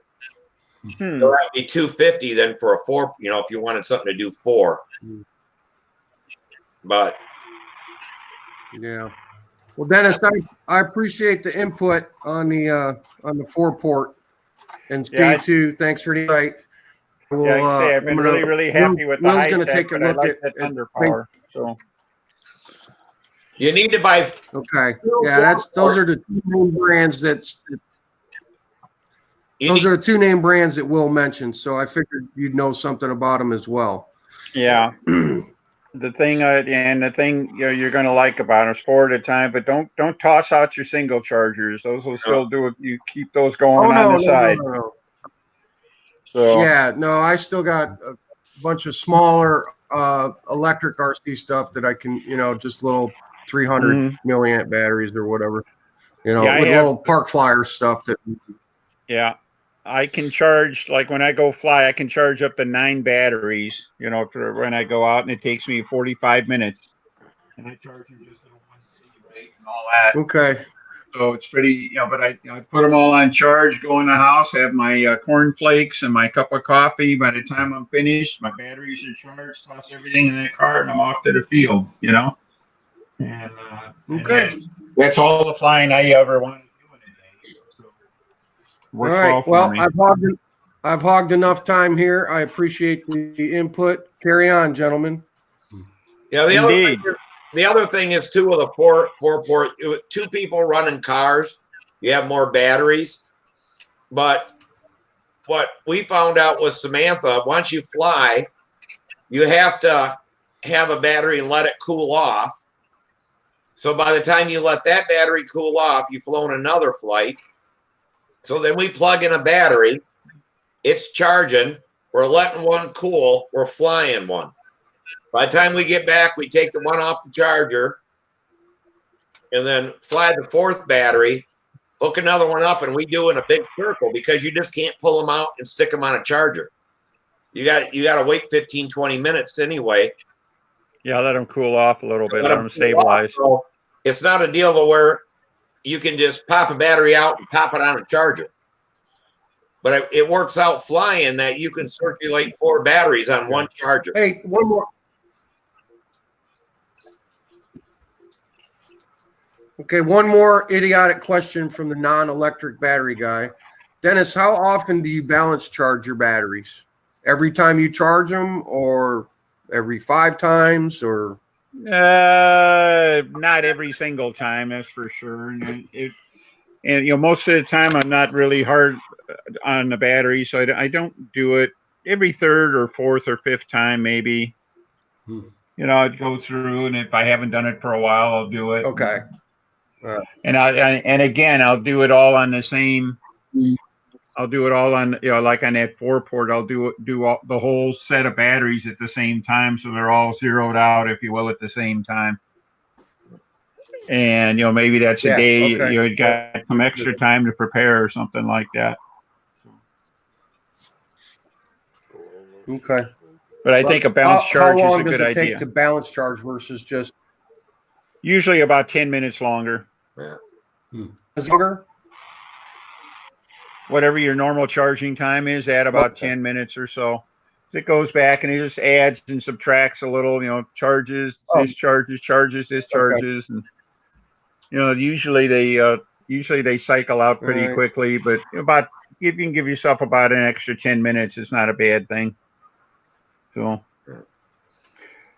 All right. I swore I was never going to do this electric stuff, man.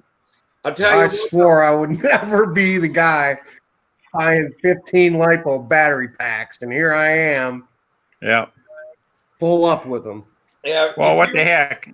I guess I'm partly to blame because I got you into electric combat models a couple of years ago, but what the heck?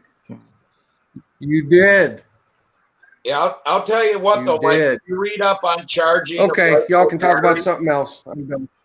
Yeah. You'll see in there where they give you a deal up. You got one cell that's out of whack by, it's not that much, 0.6. How much more amps that cell will use, which throws it further out of balance. Then people charge it again without balancing it. And then you fly it the next time and how far it comes out of balance. That it's really a good idea to balance them every time. Okay. If you really read up on that, yeah. And you got a little battery checker, you can really see the difference on how far a cell will get out after 2 or 3 times of not balancing it. Yeah. It probably matters. Well, how deep do you discharge them when you're driving the cars? How far do you take them down? I mean, till the car won't work or what? Well, no, there's a low voltage detector on the ESC built into these cars because it's got a setup. You can run nickel metal hydrides and run them down, or you program the ESC for LiPos, and then a low voltage detector comes on and shuts the car down before it kills the battery all the way. Okay. So you're discharging pretty deep. Yeah. I think that's a good idea to have you might want to plan on a few more bounce cycles on it. Like I'm using mine maybe, 60 to 70% usually. And, tops. And then, so I'm not beating them up too bad I'm not drawing them down too much, but a bounce charging will make a bigger difference. And I think a bounce charge makes a bigger difference on 4 cells than it does on 2 also. Oh yeah. That's really something in your favor. Well, it would not be a problem with a 4-port to balance charge 12 batteries the day before we go out. You know what I'm saying? Compared to what you just went through, yeah. Oh yeah. Compared to what you went through, it'll be a cinch. But I'll tell you what, Mike. Right. Yeah. Why don't you swallow up a $50 battery pack, or like on Samantha's plane, an $80 battery pack, and one cell goes poof in it and it's shot. You go, God damn! I wish I would have balance charged that thing every time. Okay. All right. I think I got all the info I need to proceed here and make a wise purchase. Dennis, I'll be picking your brain on motors and ESCs and timers here pretty soon for setting these airplanes up for Sam. We'll talk again as I go kicking and screaming into the electric world. Well, what the heck? Those airplanes look like something you could be flying too. You probably have fun with it too. They're not for me. They're for Sam. Mm-hmm. Now you can throw an indoor setup in there for $500, Mike. Yeah. Yeah, we'll talk. We'll cross that bridge when we come to it, man. All righty. Thanks, Dennis. Thanks, you. Steve. Not a problem. Yeah, all right. I feel better already. Does this mean we got to talk about compression ratios and bypasses and head shims and stuff? We're 15 minutes now. Hey, Dennis, just think. with you promoting electric, after all the phone calls and talking to me about taking care of the batteries, motors, doing this, that, now you have another guy to ask you all the same questions for a year. No, I don't care. I don't care. You're all over it. So that's it. Now, if we get Len Fine Electric, that will be a sign of the apocalypse. All right. So. Yeah, but they don't have no way Never to gonna charge happen. They don't have no way to Oh, charge why- it there in Canada. Hey. All. That's right. We live in They got igloos. We currant don't bushes plug all over the anything in. place there. If Len's Fine Electric, it'll certainly No be a plugs in the sign of the igloo. apocalypse. It's as simple as that. The four horsemen will be riding Hey, racing Len. through Chatham, Igloo. Ontario. Len, No plug. Yeah. Len, you just tell. I lived in Alaska for enough years to know we had currant bushes all over the place. I'm pretty sure you got them in Canada. Oh yeah. I'm just kidding. Yeah. But no, What I'm it not is going to is that- go electric. They don't have electric there. He'd have to go to some kind of hydraulic power because they only have hydro. Mm-hmm. That's it. Hey, I don't know. There's John knows what. No, I have not. John knows what I'm Go ahead. I've been to a restaurant up in Wisconsin that has goats eating grass off the roof. You know what I mean, John? We lost your mic. Fix your mic, Daddy. Ah, all right.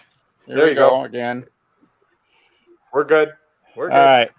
It's not picking up my mic and my hands free. It's only picking it up on the screen. All right. But John Miller knows this one, that, you talk about the signs of the apocalypse. I was at a restaurant up in Wisconsin that they have live goats walking on the roof, eating grass that they planted on the roof of the restaurant. You know what I mean, John? Oh yeah, sure. Ate there many times. Yep. He used to live I up just there. can't remember his name now. I can't either. Yeah, I think Sister Bay, Al Wisconsin. something or other. Yeah. Yeah, Al something. He's a Al Swede. something. What, Yeah. And, what was it? yeah, beautiful. A size Beautiful restaurant. Well, it's a log. It's a log building, and he bought it from. He actually bought it from Sweden. They had it shipped over log by log, and it's a big place. And he has a roof on it with a sod roof, and he's got 2 or 3 goats up there all summer long. And they've got really good food. What's the berry they use? Lingonberries. Pancakes with lingonberry syrup. Yeah. So can the goats get off the roof, or he carries them up there when they're babies and then they die and they roll off? No.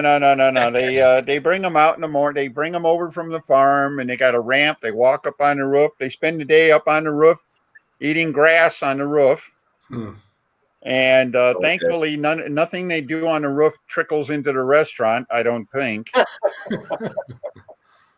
But it's definitely it's not something you see we don't see that around here. You know what I mean? But yeah. So what's Yeah, the it's main Sister menu Bay, item? Wisconsin, in York County. What'd you say? What's their menu special? Roast goat? No, it's like any restaurant. It's got a whole huge menu. You want breakfast? Well, there's breakfast menu. There's a lunch menu. I mean, the tour buses come there and stop. People jump out with their cameras, take pictures of the goats on the roof. They all go in to eat. okay, Al Johnson's Swedish restaurant. That's it. Al Johnson's. Al Johnson.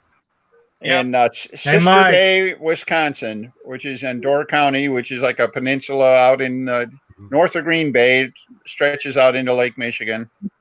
Beautiful place to visit, by the way. If you look at the map of Wisconsin, it looks like a left-handed mitten. And the thumb that sticks out there, that's Door County. Yep. Okay. And it's called Door County because the northern end of that peninsula where the sailing vessels had to go through to get down into Green Bay was full of all kinds of rocks and shoals and stuff, and there's many a sailing vessel that was lost going around there, so it's called Death's Door, and so it became Door County. Yeah, I always wanted a house with a thatched roof. Well, in this case, the goats might eat it. I always wanted a house with a roof. With a roof. I wanted a house with a roof. Yeah. Yeah, you know, I was watching a thing on History Channel or whatever. It showed a place in England. The guy was rethatching the roof or whatever. But they said that them roofs can last over 100 years. A thatched roof. It seems like they would leak, but they say they don't. However, they put that thatching in there in a way it trickles in and then runs out before it goes all the way down through it. But So somebody had mentioned electric combat. How does that handle crashing? I mean, is it? Not very well. The motors and everything like that actually held up pretty well. The airplanes we had were not real durable. I think that's probably something doable. The electric combat is just, I think it's a doable thing. You know, you start with basically a big half-A airplane. I think the airplanes we should have had would have been, you know, the regular half-A combat planes. Now I guess are all foamies. They're all made out of EPP foam and stuff like that. And they would, the electric airplane would have been better that way. It's heavier than a half-A plane and slower, but the nature of the power system we were using bigger props than a half-A, so they had actually a lot more thrust. They were better in probably you know, windy conditions than the half-A's were and stuff, but a half-A plane would eat it alive, you know, straight up. But they were fun, and you know, they were all basically equal speed. And if you got, you know, combat is combat. If you got, they were like probably harken back more to like the old slow combat class models than anything else. And I think you know, they're a little faster than slow combat. Yeah. To be clear, though, so that Robert understands, these were never flown in competition in actual half-A matches in a contest. These are meant for guys that already know how to fly and want to fly a half-A combat wing. Brodak made them. I'm not sure Robert knew that either. Yeah, they're Brodak available ARF. from Brodak, and I don't think they sold very many of them because, you know, they were, you know, the combat flyers already have better equipment than that. It was probably not a bad way of getting into it, but you know, as far as somebody who's already flying combat, I don't know if it was really the right answer or not. So I think they were fun to fly, and you could fly them. You could fly them close in. It was probably the biggest advantage, is that, you know, they weren't screaming loud or anything like that. But right, they were great for a schoolyard or a backyard.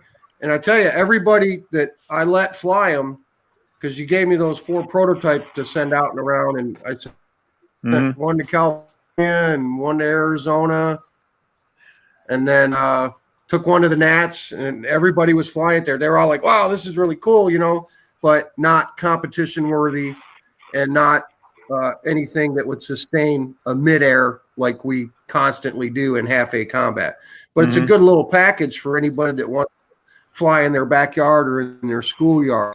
And just one other thing to touch on electric combat, because a lot of you guys might not know this if you're not in the group. There is a group now going. Lester Horry out of Texas has started an event called Electric Mode.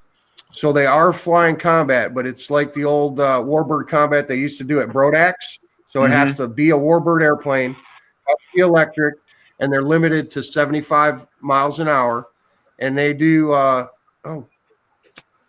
think 4 or 5 events last year.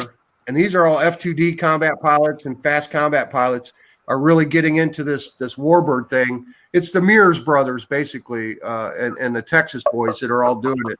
Andy and James Mears and Bobby Mears. But it's just in the last year or two that has really taken off.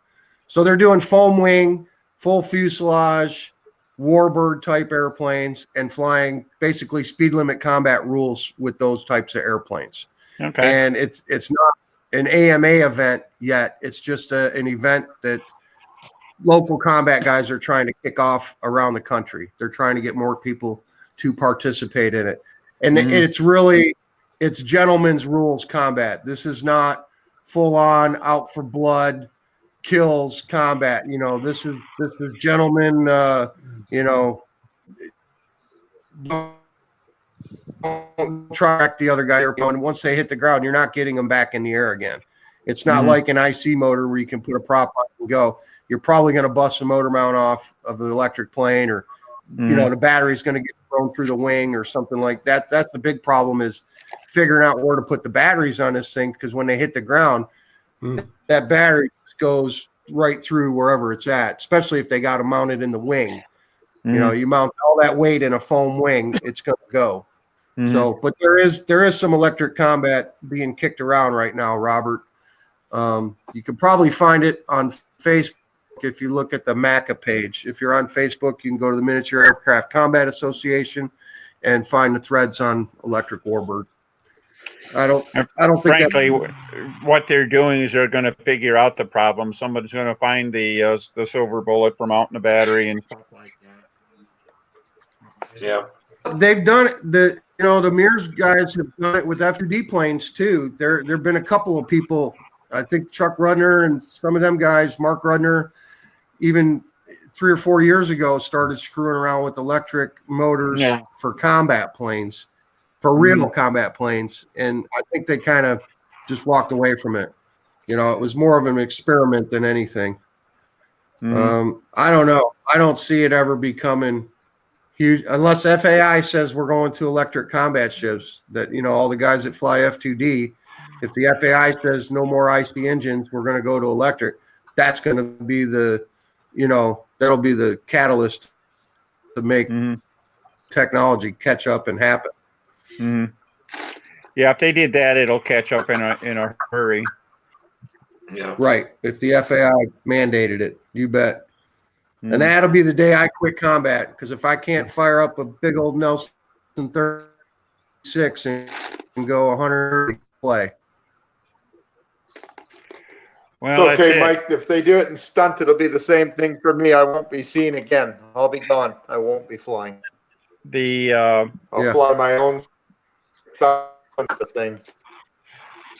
Well, hey, Len, you and me can have the U.S.-Canada international competition. Just you and me. Yeah. IC only. That glow only. The Canadian Internet. All right. Sounds good. Eddie had a RC car that didn't need to be charged. Yeah, I know. He was showing it there. Oh, did he? Yeah. I didn't see it. His screen is off. Throw it back up, Eddie. What's that? Yeah, your car. I wanted to go glow. I wanted to go glow with these RC car things, and all my buddies were like, no, we're all running electrics. We got to have this. And see, we all bought the same car, too. That's the thing. Everybody has to have the same brand. The Slash Ultimate is what we're running, because they don't want anyone to have anything better or faster. We're trying to keep it all together, run this in class, I guess. Yeah. But yeah, the IC guy in me was like, I'll just get a big old nitro RC car and go out there and kill them all, man. There you go. I got no picture. Oh, don't you? No, I can't see it. Car with an IC engine. What There we go. Eddie? Wow. He's froze up, but can you hear us? Yeah. It Looks just like came he up for grayed me out. too. Yeah. Connection lost. Yeah, he did. Yeah. It's, But rebooting the YouTube page right now. I might have had something to do with that. Boys, I got the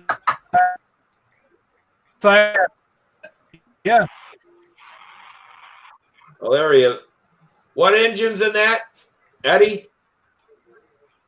Oh, he froze again. Shit.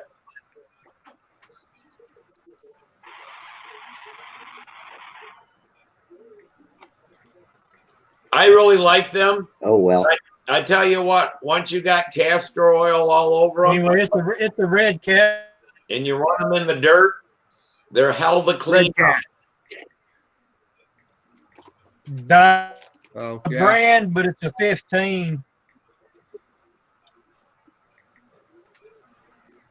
Yeah, Red Cat's good stuff, man.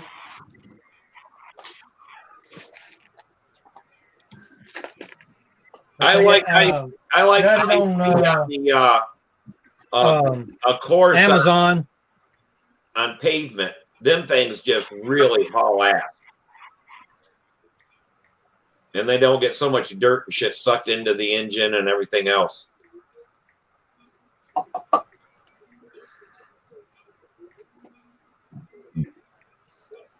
Hey, when Eddie, Denny and Mike were talking electric and finished, I had found that rule and started talking and didn't realize my mic was muted. So I had y'all were just electric, talking got these over me. little cheap things from Walmart.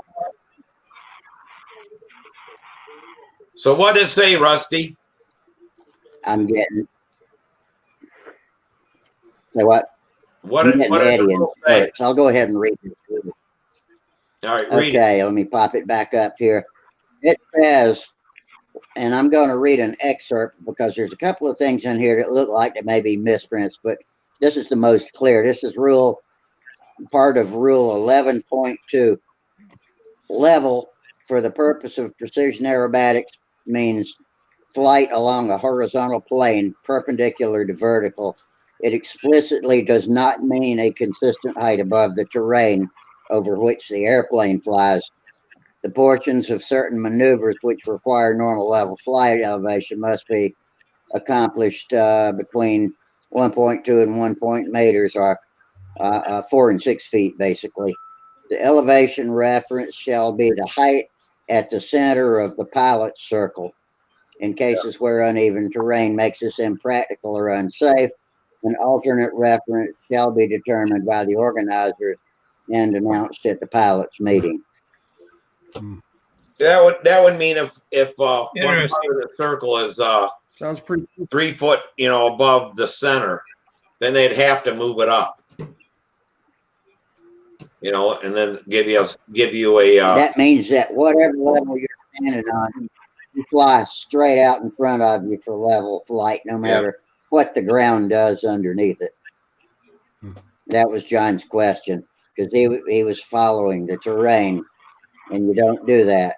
You just follow perpendicular to vertical is straight around and around, no matter what the ground does beneath. Well, I lost That's a lot rule of points in the 11.2. contest because of that. I lost a lot of points in the contest because of that. Yeah. Well, you'll find out. But I think a lot of judges don't know too. Yeah, a lot of the judges don't know the rules.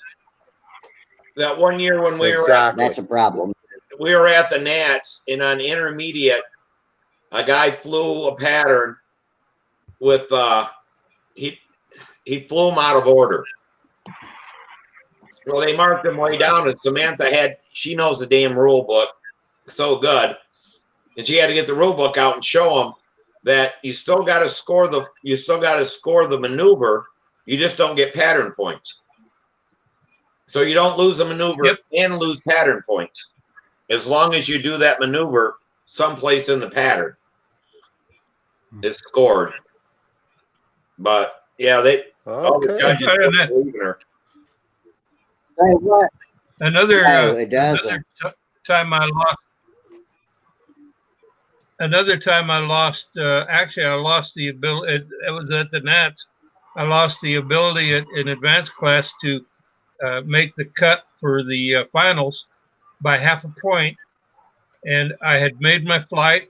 I came in for my landing. We were flying at Pasco at the Tri-City Nets in '95, and the area we were flying on had tie downs embedded in the concrete for the full size airplanes.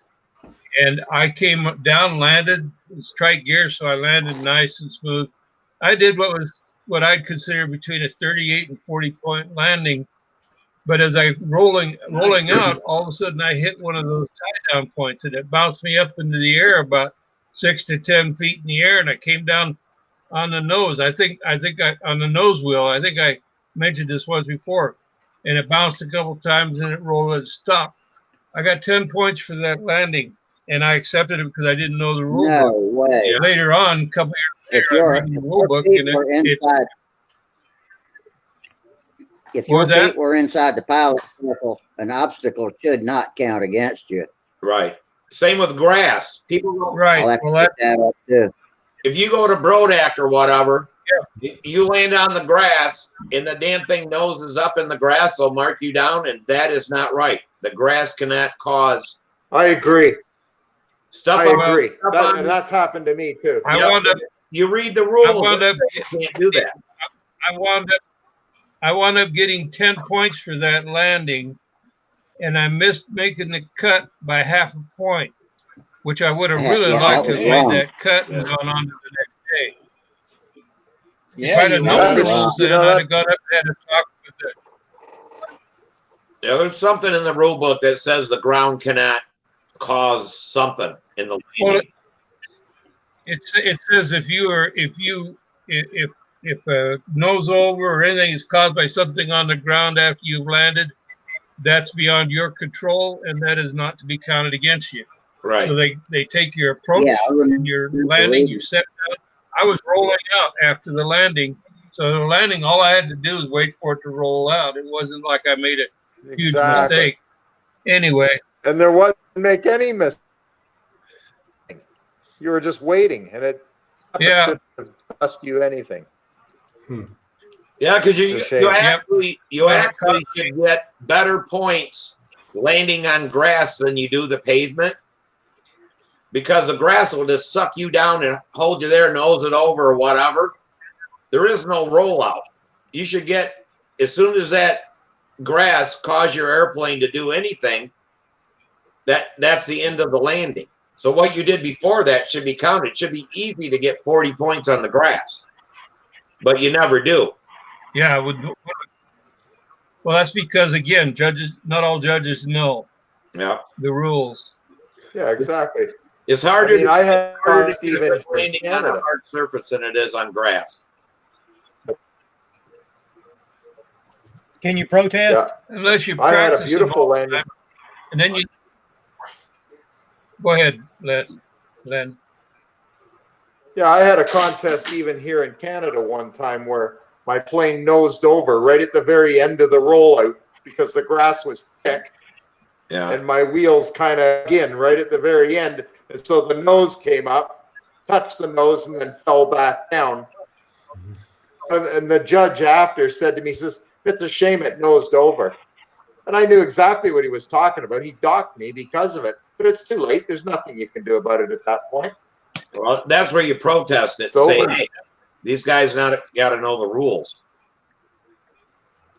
Yeah. Just whatever happens to me again, I know what to do now. I would now. I probably would protest it. You know, if it's at your own field or something close, and that happens, it's not that big a deal. But if you spend thousands of dollars traveling across the country and going to a damn contest, and they nick you on something like that, that's when you protest. Spend all that money and they don't know the rules. Yeah. That's when I bitch. But yeah. Well, it was only I'd only driven 850 miles. Over. Now, if the plane actually flips over and the tail, the rudder hits the ground, that's considered a crash, right? no, it doesn't matter. If the ground causes it, it's not counted against you. I don't ever complain about I don't know about playing grass. If it's flat and the grass is mowed, I think that's on the pilot. No, that's not what the But rule if it's a hole, There if could be it's a a hole in the overhaul. runway, I don't know. I might have to go back and reread that. I'll You reread could it and have tell a you. I'm not gonna gopher look hole it in up the right grass. now, but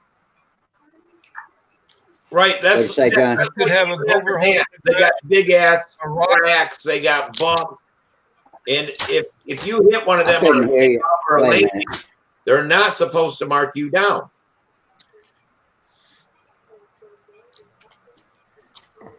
I couldn't hear you over Steve, John. Say it again. I said they could have gopher holes in the grass. They could have a small rock. They could have a clump of dandelions. Yeah. All kinds of little things that will cause you to roll out. When you have a ground caused problem, you've got to judge the descent or the approach. You got to judge the touchdown, and once it's touched down, if you haven't crashed it or anything at that point, if you get nosed over because of a gopher hole, it's not your fault. Yeah. Yeah, It says it right in absolutely. the rule book. Now, I would like to say about the dandelions, though, any contest is seriously judging needs to have the field mowed properly, and you should be alerted beforehand that there's gopher holes out there. So, but I agree, if you had a gopher hole or a rock, but I don't know, the dandelions might come down to an argument. I'm not sure. I don't Now, think Steve, what were you saying? Dandelion was the first tough grass I could think of. A tough clump of grass, let's just say. Around here, yeah, right. we get those. Clover, anything like that. I still don't think I would complain to a judge about dinging me for that because I'm just grateful to have judges to run contests. You know, Depends on how far you go. That's true. Well, I mean, a local contests are a different thing. You know, it's a big contest like the Nats or something. You know, I'd expect really, really expert judging, but going to little towns, you know, Huntersville and all that, you don't always get the same kind of quality judging. And I've never argued with the Huntersville judge. Right. That's what I'm saying, man. You know, these guys wouldn't be contests without these guys that are willing to sit in a chair all day and do this. The last thing they want to hear is somebody come up to them and bitch at them because they think they got something wrong. I mean, you better be right if you're going to protest something. That's all I'm saying. Is you better be right if you're going to. And we do have when you go up to say something, there'll be bad feelings. When you go up to say something, when you go up to say something, take the rule book with you. Yeah. Well, then you can show it to them. It says right in the rule book. Yeah, if you want a legitimate clarification, do it in a business-like way. Yeah, yeah. Well, that's just like at the Nats. You know, we're always out there. Okay, here's the wind. Where are we going to set the plane down to take off? Because there's big, you know, they fill the cracks. There's cracks, all this kind of stuff to get up. Because you know, if you hit a bump and your plane jumps up off the ground and goes back down, they're going to mark you down, even though they shouldn't. Same thing with landing. You know, me and Samantha will go out there and walk, and she'll look to try where to put the plane down to roll out. You know, because they'll ding you on that too. And it's not your fault that there's, you know, the wind's at a certain place, and where you got to land, they got a huge ass ribbon of asphalt poured in a crack that sticks up a half an inch. You know, they should take that into account. Yeah. But yeah, everybody, you know, you see everybody out there looking where they're going to launch, where they want to land. You know, David Fitzgerald's really good at that, killing that airplane and bringing that airplane down and landing it where there's no bad spots and stuff, where his rollout's at. But David Fitzgerald is just really good at most anything he does as far as airplanes. Yeah, seems to be. Yeah. But yeah, I usually find a good place in the wind and take into account any dips or bumps in the track, and just make the best guess I can. And you know, and I'll tell the judges, I'll point to the direction where I'm going to be flying, hopefully flying stunts. And good judges will move when the conditions change. If the wind shifts, the Barrys, Derek and Dale have judged me together before, and those guys move back and forth with the wind, anticipating where I'm probably going to do my stunts. Those are two of the toughest scoring judges I've ever had, but I knew that I had scores that meant something when it was all over. Yeah. Well, speaking of They the scored me ground, I lower have a than most theory on did, but that. I prefer to have them every time. speaking of And the Dave ground, Wenzel's another good judge. Sorry, go ahead. oh, I was flying a tow line glider, free flight, but I got single channel RC in it because the field is small this weekend. I got a launcher, you know, and then you pull it, you know, and it never fails. The wind drops down to nothing, you know, you need a little wind to pull into. But anyhow, I tried to run really fast, and darn if I didn't trip and hit the ground. And I've been sore for a couple of days. Oh, oh, Ask Mike about that. How are you feeling? Yeah, you and Mike. Yeah, you and Mike are on the same team. I told Holly about that. that's completely different. We all do it every now and again. Yeah, I was thinking about, after talking to Mike about that, you know, I just said as you get older, you don't bounce as well. And I think Yeah, that's true. because I weigh like Right. 60 pounds more than when I used to bounce well. Yeah, Yeah, exactly. that's probably part of it. I want to do a bounce test. I've lost 27 pounds. You'll bounce See if I better. bounce Hey, any very better. good. Yeah, Very good, I you man. probably ought to That's let awesome. it spontaneously happens. I've gone from 192 down to 166. Wow, Oh. great deal. Very good. Yeah, Hey, you know Good what, deal. Len? If you wouldn't I'm be hoping you flying did that on purpose. she'd probably feed you. What's that? I haven't weighed 166 since high school. Hell, I fell down the I've other day never and weighed rocked myself to sleep 166. trying There to you get up. go. But the other thing I was thinking about, Last time I fell, go ahead. Go ahead, Eddie. the last time I fell, I didn't bounce very Okay. well, and I wound up having to have surgery on my shoulder, and they had to do some work on the meniscus and all of that. Yeah, it was. And then right after I'd gotten out of the not the cast, the arm sleeve thing, I was taking a shower and I slipped and fell in the bathtub and landed on the same dang shoulder. Oh, Still hurts. oh God. So, hey, Bill, did the airplane fly? What ended up happening with the glider? Well, it was just coming off the ramp, so it didn't hurt it any. But Okay, was that the thermic something you were building? no, this is one called a little dip. It's like a 48-inch span. Okay, a little bit. Yeah. All right. So, you know, the thing is, it's been kind of tough, like bending over, and I'm thinking, wow, you know, when I'm like 70 years old and I try to fly a control line and have to bend down to the ground, this might not be so easy. Yeah. It's not. Well, the whole secret to that is to get fit long before you get to, so that when you do get to 70, you're able to do these things. That's what I'm trying to do. Yeah, I don't know, because all I like I've started seeing that a lot of guys about my age or our age, by the time they get to this age, they start to struggle huge. They're having huge difficulties, and I don't want to be there.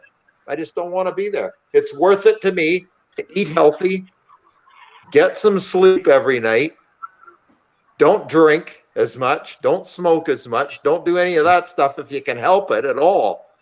It will make your life better. And that's what I've realized.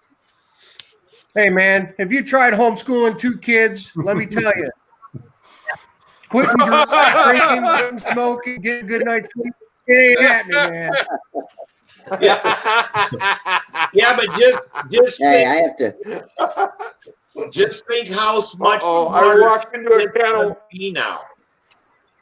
All these kids are I going I to have to babysit you guys 2 nights a week till 2:00 in the morning.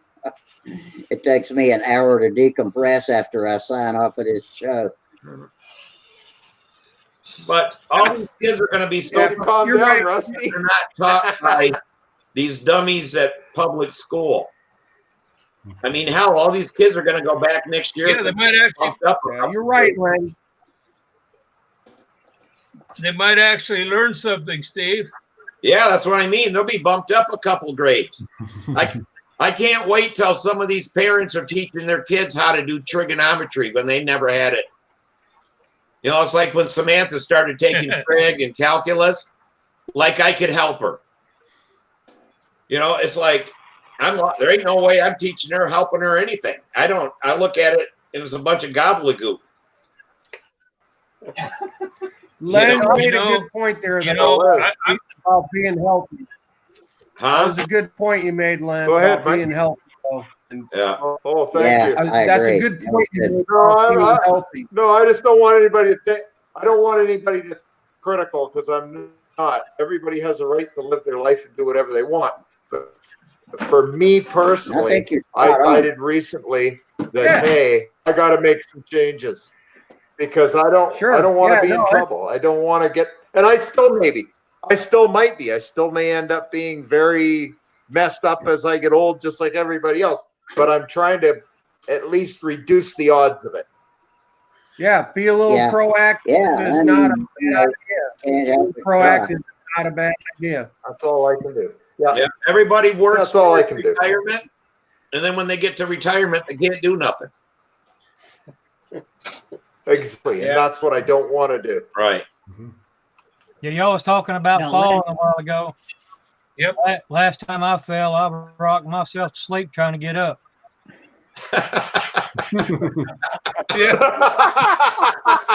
Yeah. He broke up. I had to call Holly. I had to call Holly to come home from work one day and get me off the floor. That's not good. Oh. No.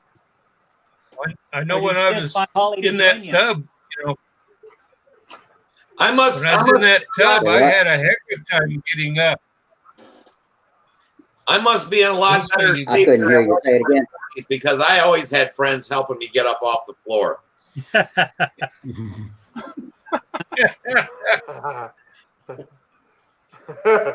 When I fell in that tub, I had a heck of a time getting up. I mean, I had to use my head to figure out how to get up because I was hurting so bad. And, you know, basically I managed it, but it took me about 5 minutes. Yeah. My poor wife, First thing she you couldn't do lift me. She's only 5 foot tall. Say what? First thing you need to do after you fall is slowly self-check everything, see if everything moves right and looks right, and then just kind of think about what you're going to do, and that's the best What way you're to gonna approach say? it. Yeah. Yeah, that was like my mom. Yeah. Think about what. My mom fell in the tub, and she had one of the sliding door deals. You know, a sliding glass door. And when she fell, she hit her knee on the track.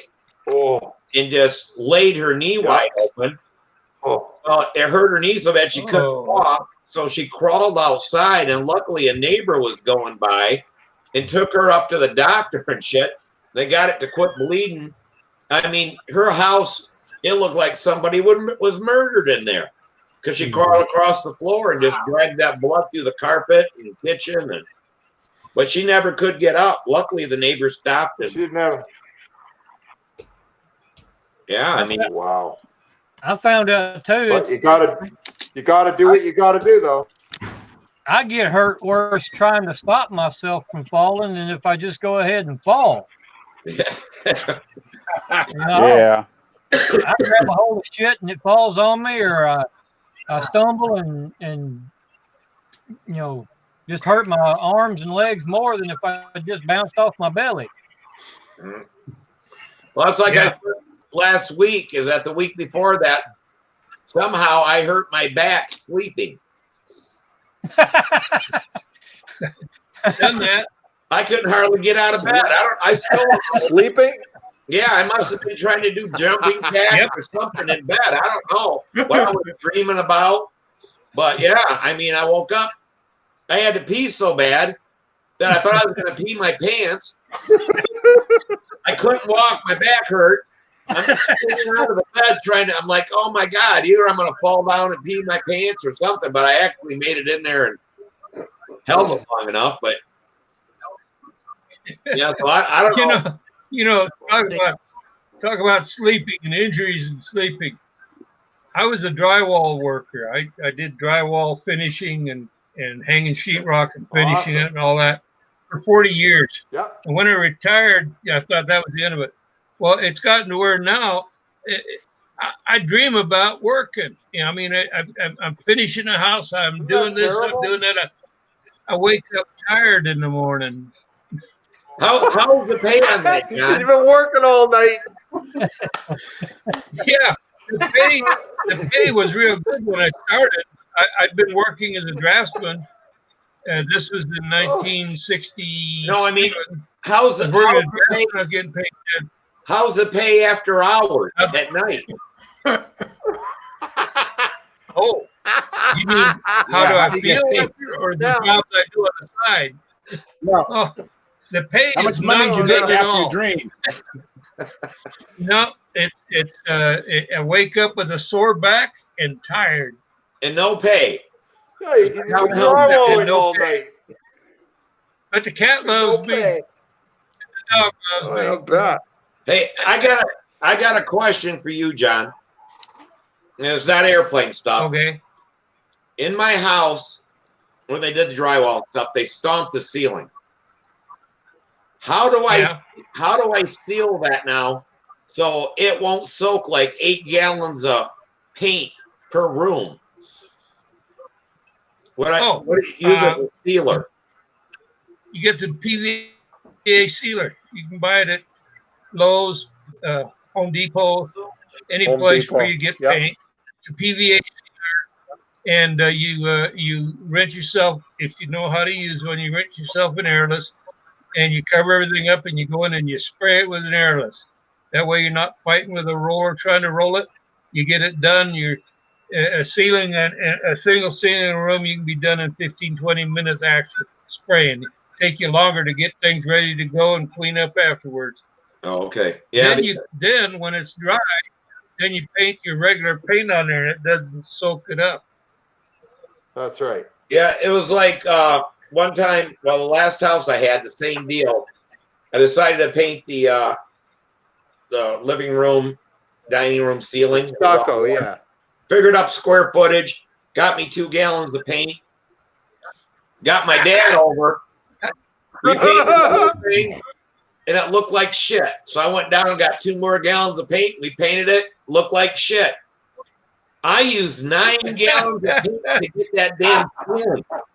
I'm like, my dad told me, don't you ever ask me to help you paint again, because I'm never helping you again. Oh man! You use the expensive stuff to seal it. It was, it didn't start looking good until about the last coat or so, I would imagine. Right. Yeah, PVA sealer is cheap, and it's compared to regular colored paint, and it'll seal it up. It's PVA, of course, Yeah, is you the gotta plastic. seal it. Yeah, you gotta seal it. Yeah, because I got it. Does a great job. I got a thing in the. Otherwise, it's like painting a sponge. In the AMA magazine. Yeah. That Harbor Freight's got a airless sprayer, and they got it on sale for $164. So I think I'm going to go buy that. I saw that. That's a good deal. Now, One thing you want to make sure you don't do with a airless sprayer. Don't try to clean the tip off with your finger while it's running. It'll pump that paint right through your skin and into your body. Oh, okay. I'm serious. I saw this happen to a good friend of mine. You stop it. If you've got a problem with your tip, I use what they call a roto tip, so that you just undo the handle, turn it, and now it's backward. You hit it with a squirt, and anything that's in there blocking it is now shot out, and then you bring it back. Now you're ready to shoot again. Oh, okay. Great. Okay. So see if it's got a roto tip, or if you can get a roto tip for it. So what would you say, like, to tape off the walls a couple feet down when you do it, or hang paper or something around the edge of the ceiling? Hang plastic. Plastic. Tape around the edge at the top what I and would hang do, plastic. Yeah, drop sheet. What I would do is, if you're going to paint the walls and the ceiling a different color, is I'd go ahead and I wouldn't tape anything up. I'd cover up the floor and just paint the whole thing. But if you're going to paint the walls a different color, I would cover. You get this paper that will stick up there. It's a masking paper, and you can get it up, I think 16 inches wide or more. It's 3 foot wide, and you just stick it up right at the edge, go around and tape it up so that you blocked it all up. Now you've already painted your ceiling the color you want it. You'd mask off the ceiling like that, and now you paint the wall. Oh, okay. And while you're at it, take all your airplane projects that are midway, take them in a room at the same time, do it all in the same shot, all right? So. Hey, I didn't think about that. Yeah. That's it. You don't want to do that with an airless. You don't want to do that with an airless. There's a lot of guys I know that thought they were going to go into the car painting business when they saw how well an airless works for them, but it leaves an orange peel finish. On those kind of paints. Yeah. And so you don't want to do that.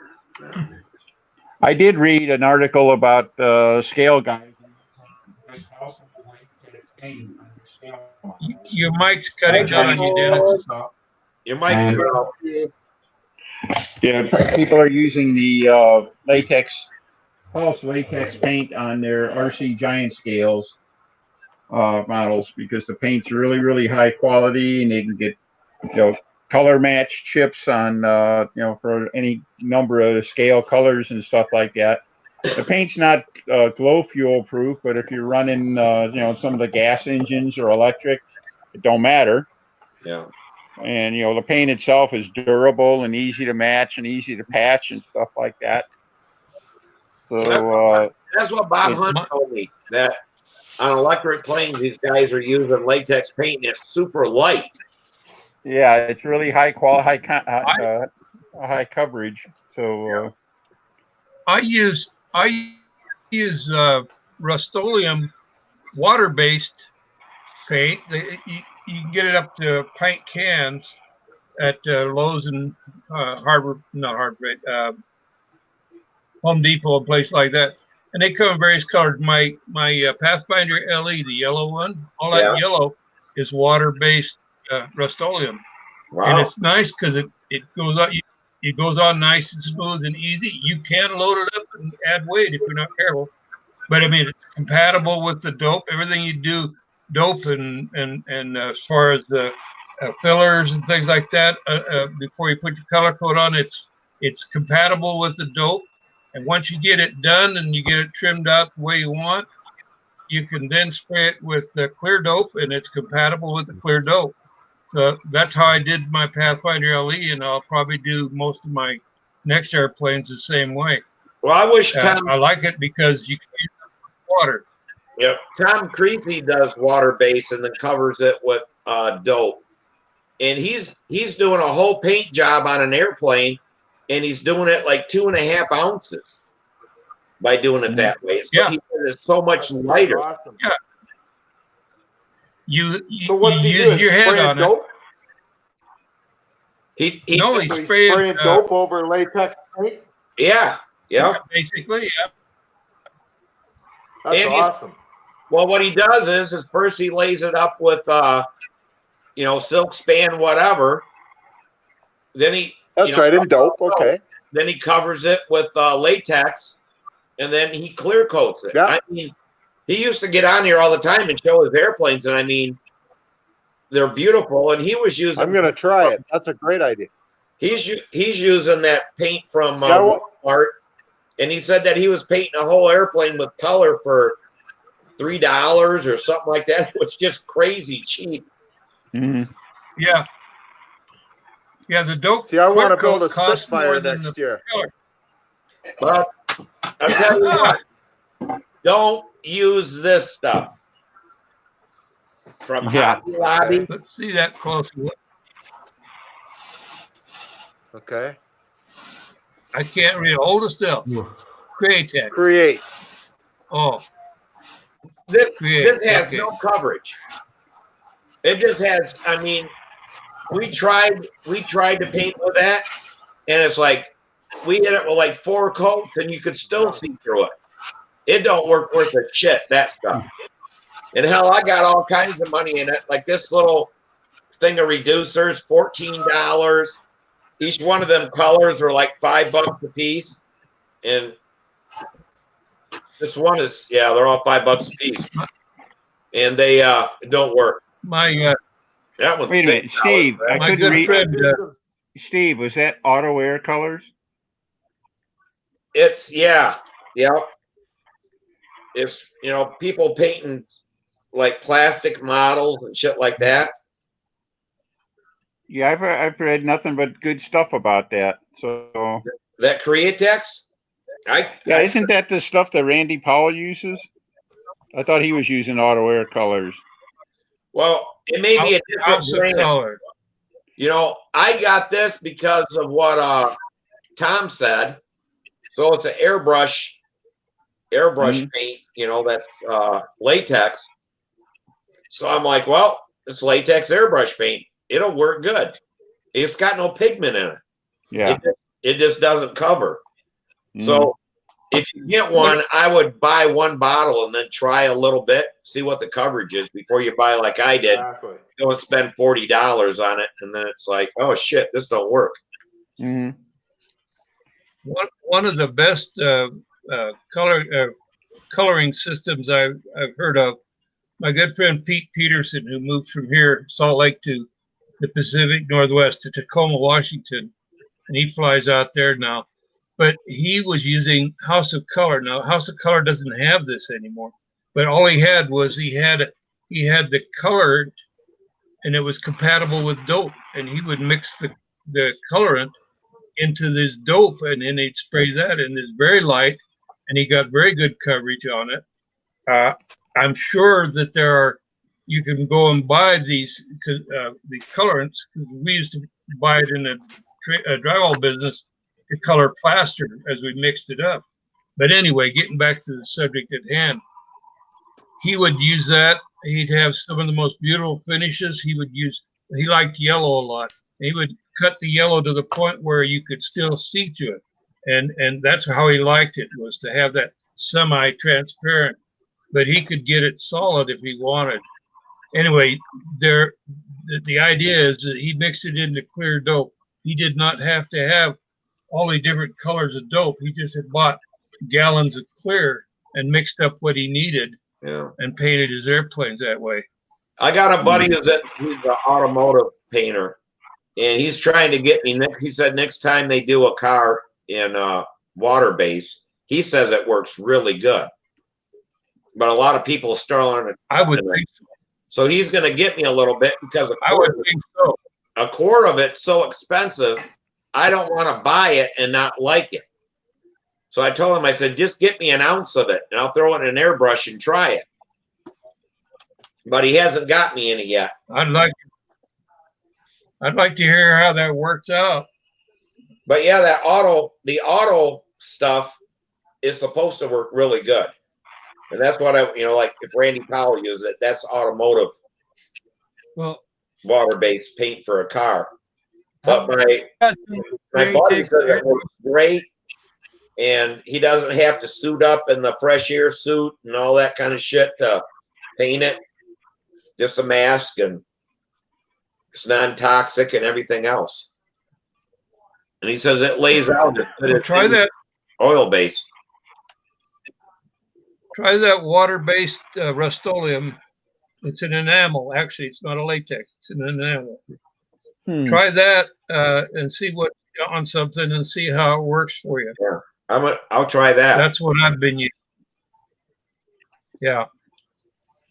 Yeah, it's just a latex. Only thing you got to be How long? Only thing you got to be careful about is, John, how long? Is if you're spraying and you got like linoleum down and that, and the spray falls on it, it'll color your linoleum, and it's really hard to get out once it's in there. So make sure if you do inside like that, make sure you cover your floor area, especially directly around the area where you're painting. Yeah, and you know that John, that paint may be fuel proof because it's a latex. It is. Hey, Robert. Latex and it's an enamel. It's fuel proof up to I think 20%. Hey guys, Robert's been trying to get in here to say something for a couple minutes. Go ahead, Robert. Where's Robert? Yeah, it was just Whitley up here in Canada. Oh, anyway, wondering how long you have to wait for it to be fuel proof, or do you have to clear coat over it? And if so, how long between coats? With that, well, I don't know how long it takes to dry. I've never used it. It dries really quite fast. I spray one color one day and spray the other color the next day. It's fast. It's actually faster than dope because you got to let dope gas off a little bit longer, I think. I'm of the understanding that it is fuel proof up to a point, but I've always liked to get a little more gloss out of it by putting the clear dope over it. Yeah. And so I can't tell you if it by itself, how much nitro it can take. I was wondering if they made a. Now my buddy says that they make a clear coat now in latex enamel that they use on cars. There's a water-based clear coat out there. And I heard about that also. I haven't run across it. I'd like to find some to try. Yeah. See how it works. Now you were saying, Robert? No. Just trying to say, I got all these wings cut for those rugged stunt trainers, the 8 sets of them, and a couple for Mustang. I'm gonna try paper cover, and then maybe I'll try that Rust-Oleum over it. So I'm hoping to get these most of these assembled through the course of this week. So I just did a marathon of foam cutting yesterday, and I think it worked out pretty good considering it's the first time I've ever done it. It looks good. And it looks good. The rig I made up worked. I just did it in a 2-stage process for the templates. I didn't want to risk cutting the spar cutouts in one shot just in case, so I made a separate template. Did those after. One set of saddles for the primary assembly, and then off one of the cores I'll slice a bit off the center and have them spaced out for the secondary assembly when I do the fuselage for jigging them up, since I have so many to do. But I think it'll work out pretty well. But guys up here, one of the fellows I know is trying brown paper with. What are you using as far? I'm going to use aircraft sickness spruce. Oh, okay. Yeah. You use spruce? So basically, same spars that Phil would send in a core. Yeah. And then in the center, okay, he sends out that what thickness? Solid piece of carbon fiber, but I wrap it with tow because I have a spool of it. Yeah, but but same thickness as what Phil sends. I don't know it off the top of my head, but 1/8 yeah. by 3/8. Yeah. Yeah, that's I buy that. I buy that from Aircraft Spruce. I usually get 50 at a time because the shipping's a little high on that, getting that tube in 4-foot lengths like that. So I always buy 50 of them at a time when I get them because I use that exact same spar in all my cars for Hobby Lobby did carry them. Well, left over from, you know, lots of aircraft spruce, some of it up to 20 feet in length. So I just mill it to whatever I want. I've got a whole bunch up in my rafters here. Yeah, Hobby Lobby doesn't carry 48-inch, so they only got 36-inch at Hobby Lobby. You can't do a whole wing with one spar unless it's 48. No. Yeah, I think that they had them because that's Dick found If them. you've got anyone around that's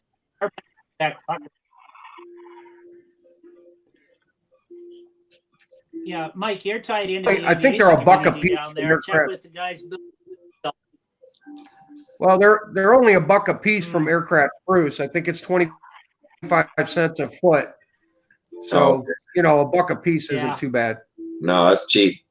We're paying more than that You know, at it's the Hobby same as Lobby for it. buy. Yeah.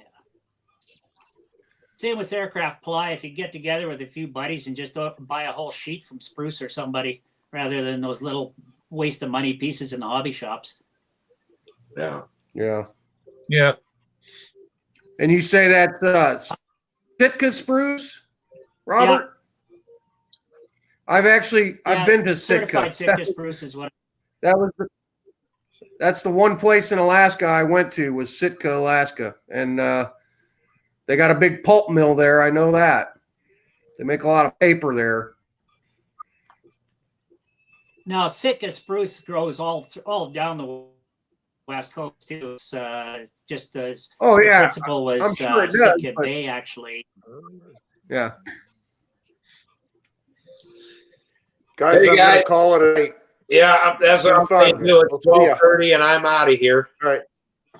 So, see you So guys. have a great Friday. night, guys. It's my See you on birthday Friday. tomorrow. Good night. See you later. Yeah. Bye now. Remember, Catch you Steve. guys later. Remember.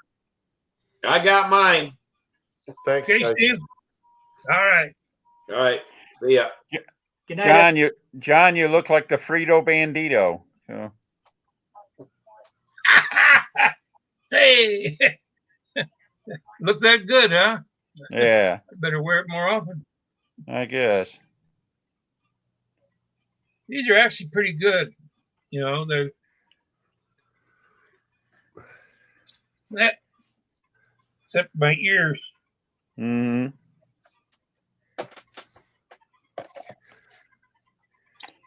There we It's my go. birthday tomorrow. You know, There we go. you know what they say about masks? Guys wearing masks with beards. So it looks like a woman in the 70s wearing a bikini. Oh God. Mm, Oh Lord. Yeah. jeez. Well, you know, this beard, I hope to have it by Christmas to where it's presentable again, so I don't disappoint all those little kids. Yeah. Hey, I say you're off to a good start. So. Y'all talking about that clear coat? I found some. It's called Starfire. It's from paintforcars.com, and it's acrylic enamel clear coat. So I guess that's water And based. it's water based. Wow. It doesn't Where'd say. you- It says acrylic enamel, Uh-huh. and it says some Where of did you this. find it?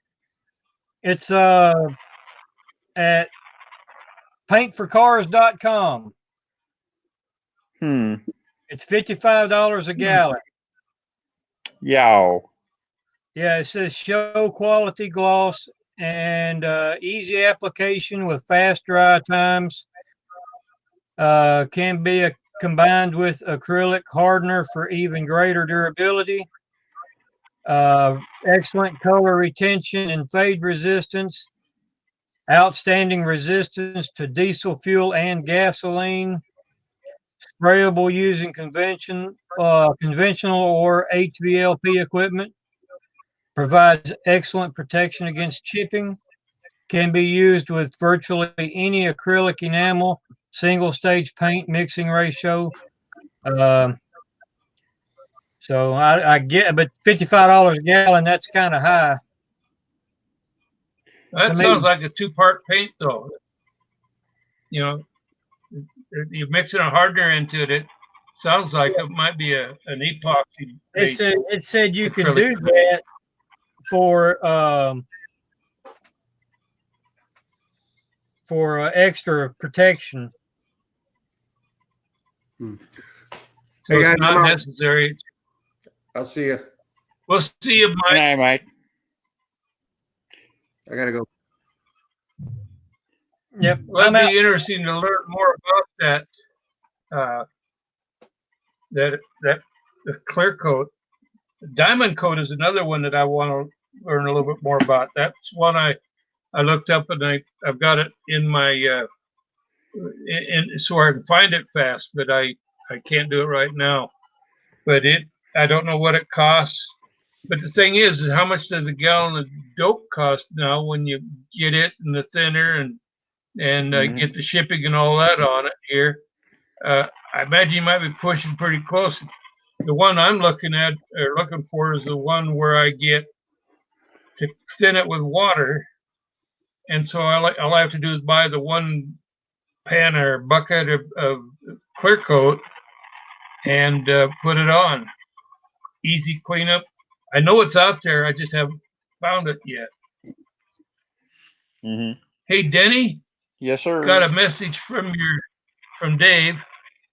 Yeah. He and I exchanged quite a few emails there, and I now have a custom-made Dave mount on its way here. Here's the one I got. Yeah. That I already have, but it's not custom for the Vanguard. It's not wide enough across here. Yeah. You know, but it's basically the same as this, in that it's a front mount. Get it with, oh, there it is. It's a front mount, and it's got an annular air collector on there. You know what it's like, Denny.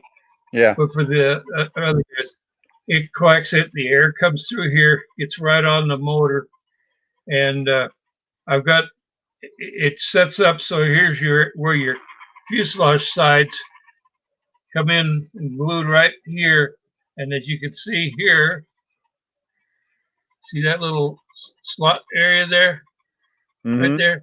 Well, that's where you balsa the ends. It's all glued into there. Then you got a bulkhead on the back here that glues across, holds it all in place.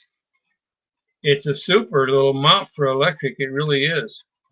Yeah, I think he's really, he's been working on it. Obviously, been through several iterations and everything like that to get where he's at. But he's worked hard on those to bring him to that state. He's used up a lot of plastic, shall we say, to get there. So. Well, now I wonder if he wants to try a battery holder to mount and behind this thing using your side mount on the inboard side. I think that'd be cool if we could print that up. Oh, he would probably reach into his library of battery holders, battery carriers. So I don't know that he's done the side mount, but I know that he's made top and bottom mounts, and he's working on one for his half fast right now. So cool. Yeah, he's gonna have a half fast with an electric motor in it. It's gonna be all fast. So yeah. Yeah, I think that's something that the 3D printing is just a new technology out there that's got to have some payoff for hobbyists and stuff. Not just airplane people, but certainly trained people or anything like that. You can get custom shapes and one of a kind pieces and stuff like that without too much bother. and it's the price of the machines has come down, and it's not it's not stupid expensive anymore or anything like that. So yeah, I was thinking along those lines. The price of machines have come down to where for the size we need. I mean, we could, and for most of our projects, something like 10 by 12 or 10 by 15 or 12 by in that range of size would be just perfect for us. And I don't think they're more than a couple $100. well, they're like the cost of a good printer or something like that. So yeah, a good laser printer or something along that line. Yeah, it's definitely something. Writing's on the wall there, but there's going to be a lot more good stuff coming out. Well, it makes me want to get. Who's that? I'm out. Oh, okay. See y'all later. Nice having you in here tonight. Good night, Charles. It looks to me like there's more reason for me to learn this Fusion 360 because I like the problem I've been working on is a problem I'm trying to solve the problem using 2D, and 3D would make it so much easier. I spent a day on it already, a good 6 hours on it already, trying to figure the angles and the motion and all of that's going on. And I wish I had the ability right now to do it in 3D because I could solve it. I could solve it in just a few minutes. So it's going to be worthwhile taking the time and effort to dip into it. Have you done anything, Denny, with 3D now? Not at all. Not at all. I signed up with the EAA so I could get the SolidWorks, and then I had a computer crash and lost SolidWorks, and haven't been able to get it reestablished. And the short time I had it wasn't working real well. I had it on my desktop, which is less powerful than my laptop, and the graphics aren't as good.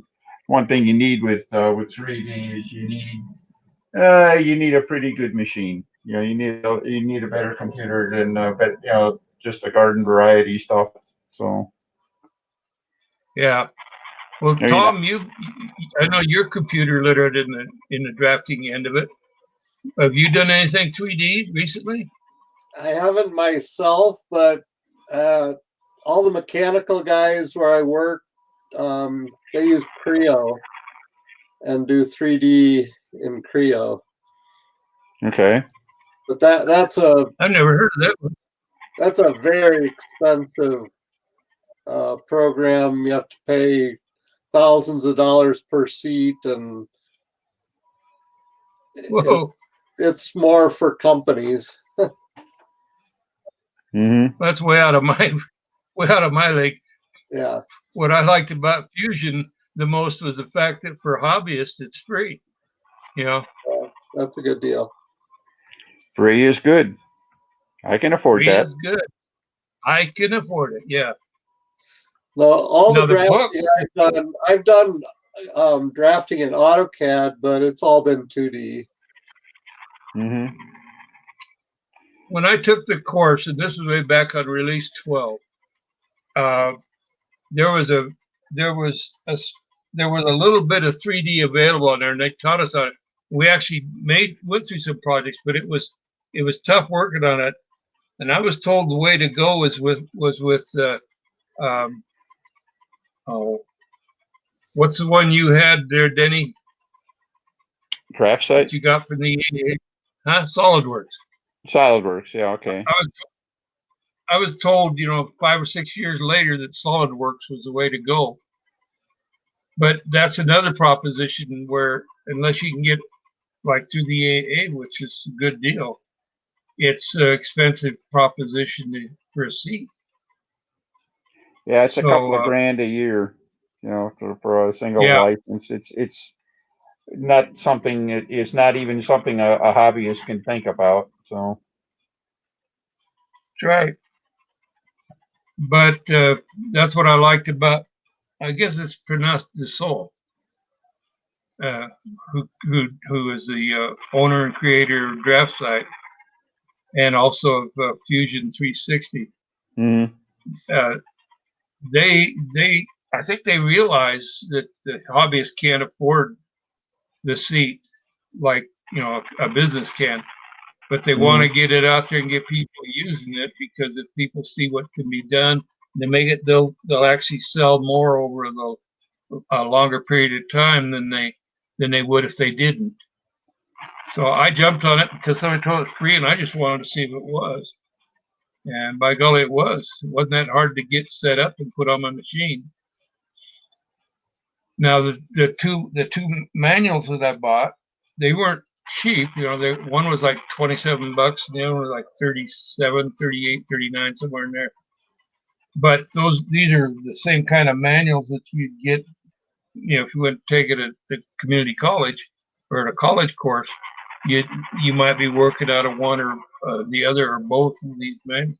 Plus, there's a guy on YouTube who does a series of lessons on using it, and he's really quite good. So, Denny, if you're thinking about it, you might want to check it out. Mm-hmm. Mm-hmm. Definitely. Uh-huh. You mean, and that was auto, or I'm sorry, I'm getting my stuff mixed up here. That was Fusion 3D, right?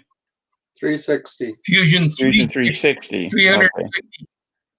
Yep. Okay. Yeah. Well, I remember how scary 2D CAD was when I first started doing that, and I couldn't understand how am I ever going to get it done. And gosh, I got pretty comfortable with it, and that's where I'm at with 3D. So I suppose it's just a question of exercise it and try not realize you can't break it. I'm the same spot you're in. Yeah. I've gotten to where I'm really quite comfortable now with draft site.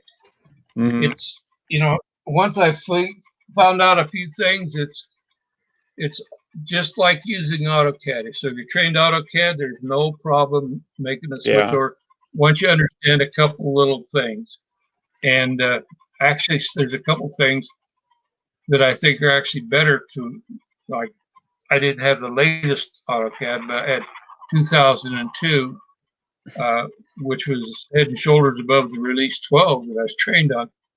So even at $200 a year that you and I are paying for DraftSite Pro, that's reasonable. I can afford that as a hobbyist. Yeah, yeah. Well, I think what I want to do is I'm thinking I want to, while I got the Pro, I'm going to keep doing things, downloading PDFs and stuff like that. And then I might scale back to the $100 version next year just to do the actual drawing and stuff, and then maybe go back and forth on that. But so what I really need to do is I need to hunker down. I need to put some more money in my desktop. I need a new desktop. So basically, I think you need. Mine. I'd like to have something like a small gaming machine or something like that, because it's got a ton of graphic capability. So they're not that hard to build. Right. If you got the case to begin with, you get the motherboard, and you get the best motherboard you can afford for what I've got a 6-core processor. I'm just putting. I was running more heat than I wanted to, so I'm putting a liquid cooler thing for my CPU on it, and I've got a small upgrade to the graphics. I got a graphics board in there that I could afford. The best thing is I've got 16 gigabytes of memory, and I can go up to 32. Yeah. And so that's where it really gets helpful, is if you got enough speed in your CPU and you got enough memory to work it. Now I'm thinking about replacing the hard drive with a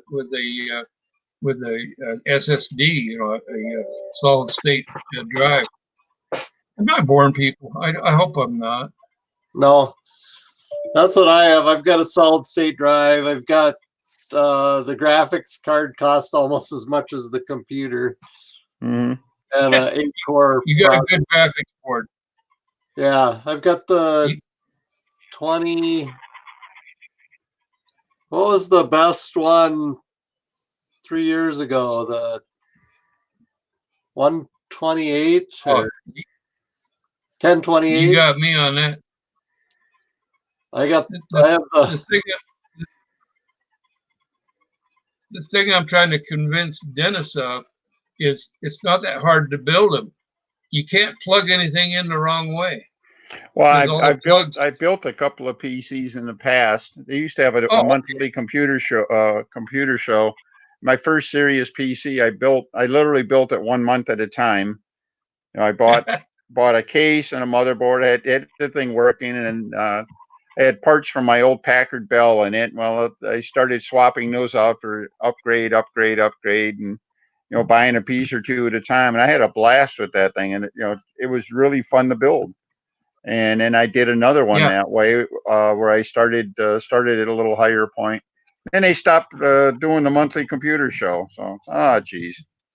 Oh. So I got the last one I got was it was a good looking deal, and it was a bare bones system out of Newegg, and I just didn't read it close enough, and it's built on an HP motherboard that basically has zero growth potential. You can't do anything with the graphics card. You can't do anything with the memory. I mean, everything is freaking locked in. That's as good as it gets. And so the only thing that's good on it is the power cord. That's the only part that I and the rest of it is what it is, and it's fine for running Word or something like that, or just doing some web surfing or something, as long as there's no graphics. So, well, before I ever started trying to build my own, somebody talked me into it or told me about what they felt the superior motherboard was an Asus, and so I've stuck pretty close to an Asus motherboard. And I put in a 850 watt power supply in there, so I knew I wouldn't bog out without enough power to run the thing.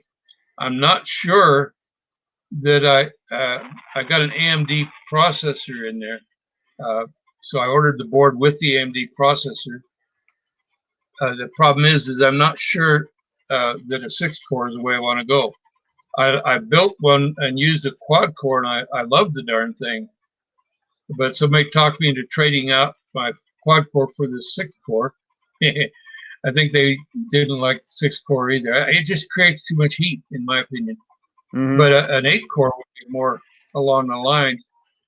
But what I like is make sure I've got at least 4 slots for memory, and then spend some bucks to get decent memory cards.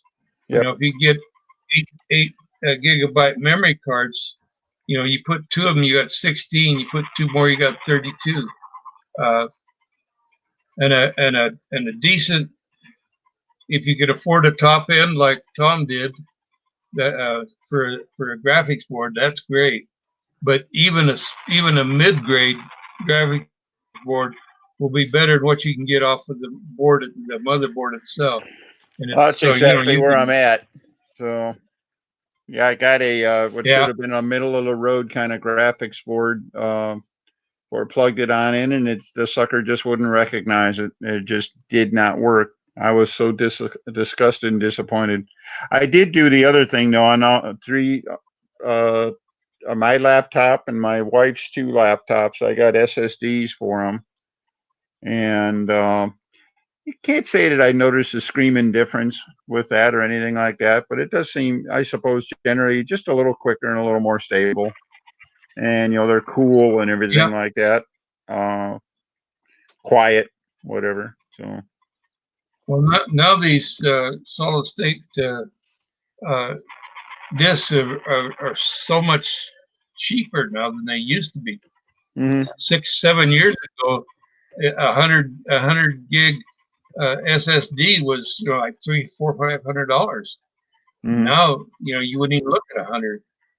Well, I got it's just kind of like, huh. at Amazon. I got a 500 gig SSDs for $66. Oh yeah, yeah, Rusty. You turn your mic on. Your mic's off. Rusty, your mic is off. We can't hear you. Yeah, can't hear you.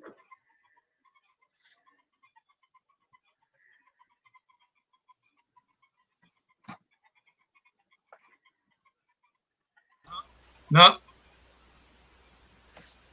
can't hear you at all.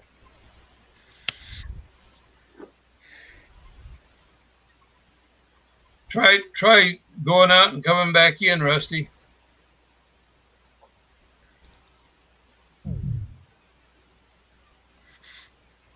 I get a lot of my parts from Tiger Direct. Okay, yeah, I worked with them before too. They used to have good deals too. Some of them still are. Some of them aren't. There's Rusty. Come on in, Rusty. Turn your camera on. Turn on your mic.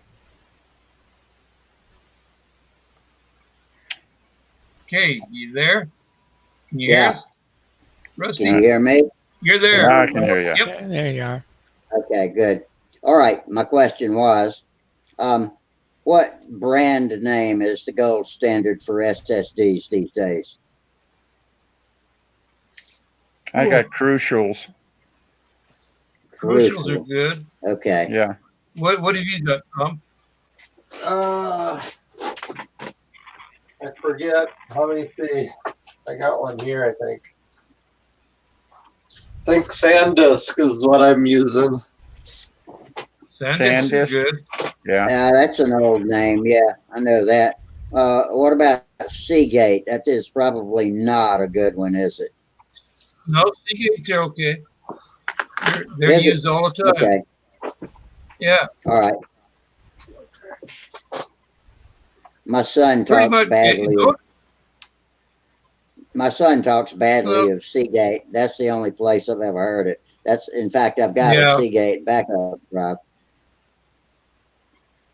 Go to Tiger Direct. That's where I go and look at them and look at the comments. They got 3 stars, 4 stars, or 5 stars, and what the comments are. Yeah. And you'll find out the good and bad points of each one of them real quick.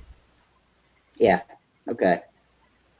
Yeah. When my computer goes belly up, I'm definitely going to up my game, because I've always bought inexpensive that doesn't have any growth potential, and I'm tired of that. I want a couple of monitors instead of just one, and I want to be able to do this without so much trouble. And I don't know how much better you can make this video chat sort of thing, but I definitely think there's room for improvement there. My mic keeps turning off tonight. I don't know why that is, but yeah. I keep thinking y'all are talking over me, but you're not. It's just that my mic's off, but the little icon didn't say it was off. So anyway, let me ask you about the power supplies now.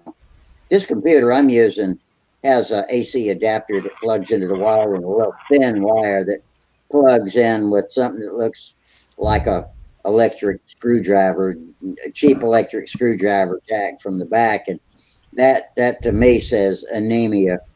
And you guys, you said you had an 800 watt power supply, didn't you, Tom? Or somebody said they had 800.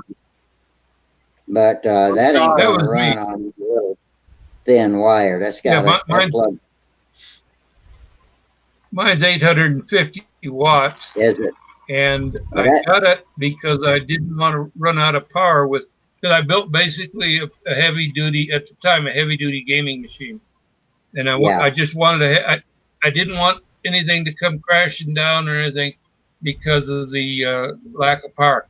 Problem is running the 6-core, there was a lot of heat, and the little cooler that I had on it, which wasn't up to the job.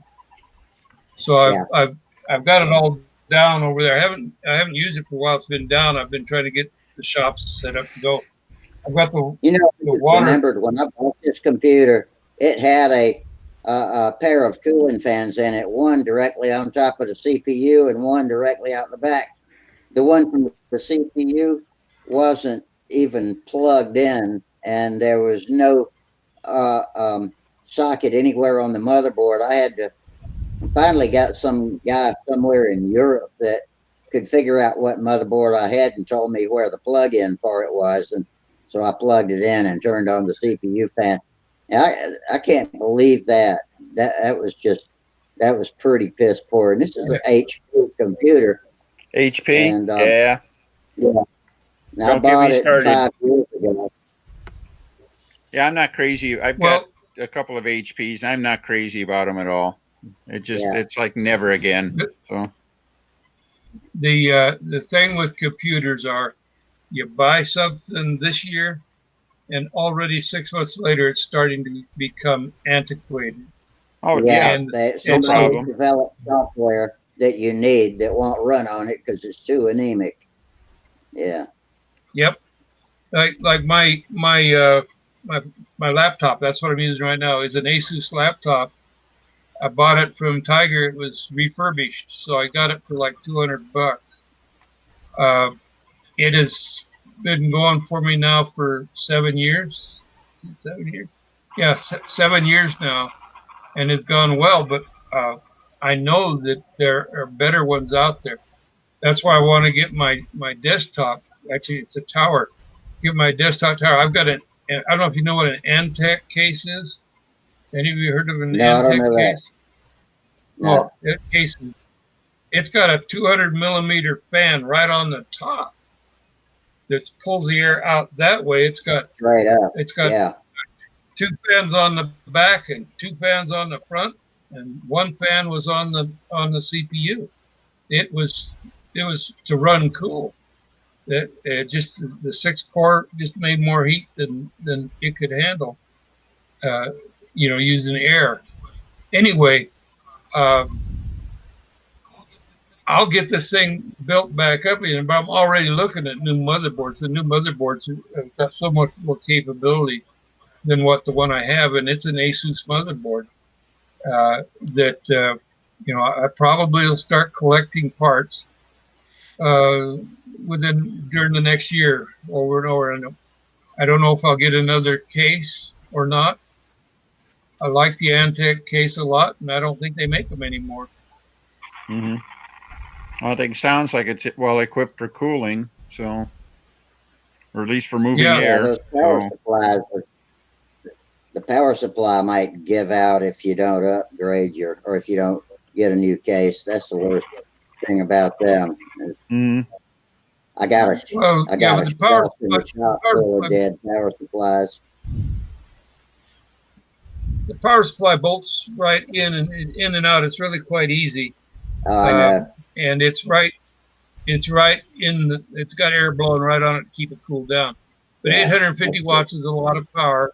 Most computers come with 250, 350 watt power supplies. Yeah, I got a shelf full of dead power supplies back in the shop from all the computers that we've blown up. Yeah. I keep them because some part of them will work. One day I might need 5 volts, or one day I might need 12 volts or something. I know I can always go to that shelf and get it. And if I need a jerry rig. What I want in the worst way is to be able, all of the drives are SATA plugins. So that's SATA. And so I plug in, and I can plug in a hard drive here to it's real slick and easy. The problem is I've got one 3 1/4 floppy drive that I want to run because I've got a ton of stuff on 3 1/4 floppies. Yeah. Well, the thing is, new motherboards are not designed to handle them. You got to have, I think it's IE or IE double. They don't make. I wish they would. Something to plug in to the SATA that you can an plug that adapter, old yeah. drive in. Yeah. And I keep my eye open for that. If any of you guys ever see anything like that, let me know. If you Because Googled it, I'm talking to you, Tom, because you'll see more of them, obviously, than most anybody else here. have you tried Google? Does it have this connector? I can't see. Hold on a minute. I'm going to bring it.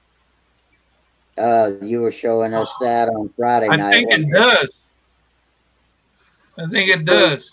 This is an adapter that has one cord is for power and one cord is USB, and this plugs right into a drive and allows you to connect to your drive USB.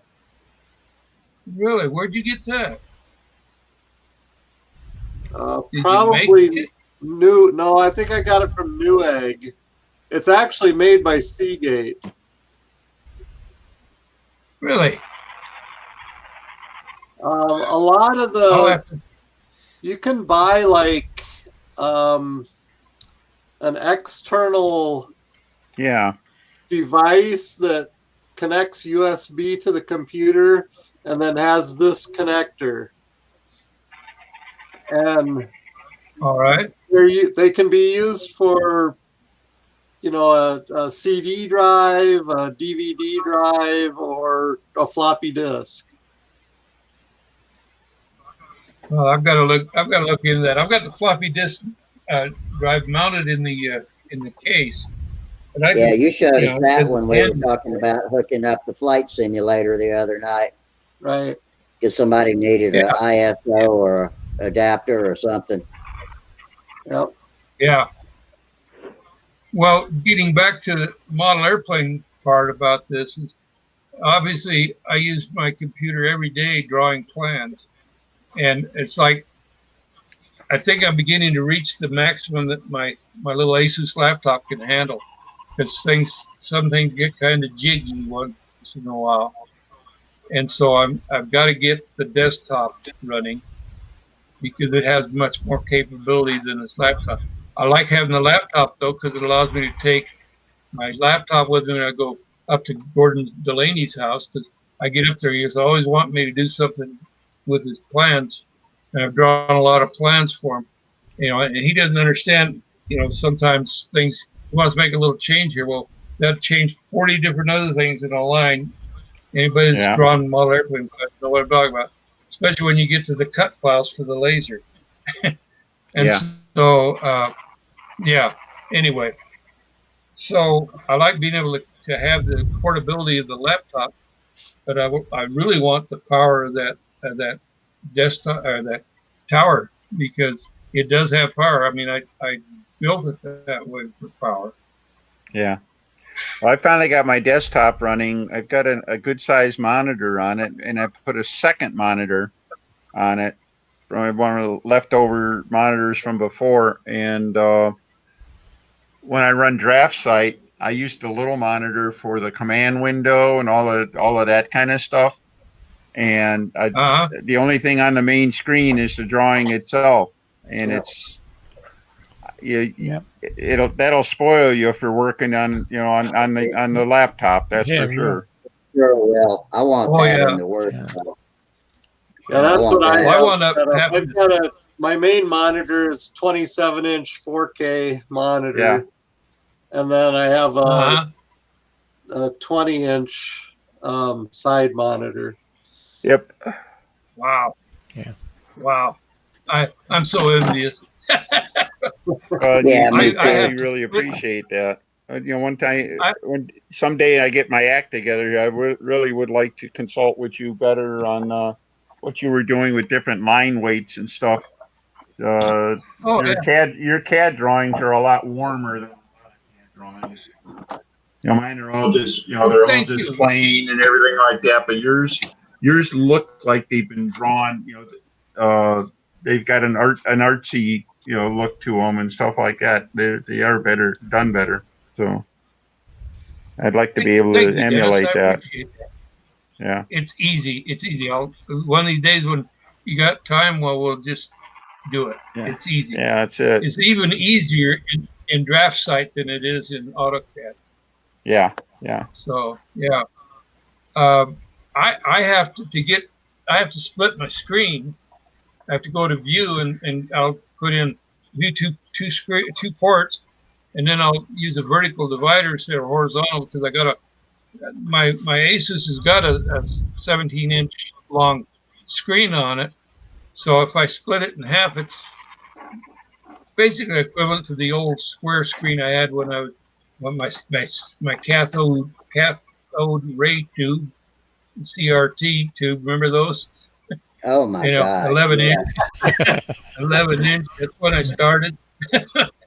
Mm-hmm. So yeah, it's equivalent to two of those, but it's not as nice as I mean, I've got a 24, I think a 24-inch one, and I've got another 17-inch one that I plan Yeah. on running on the desktop when I get it up and going.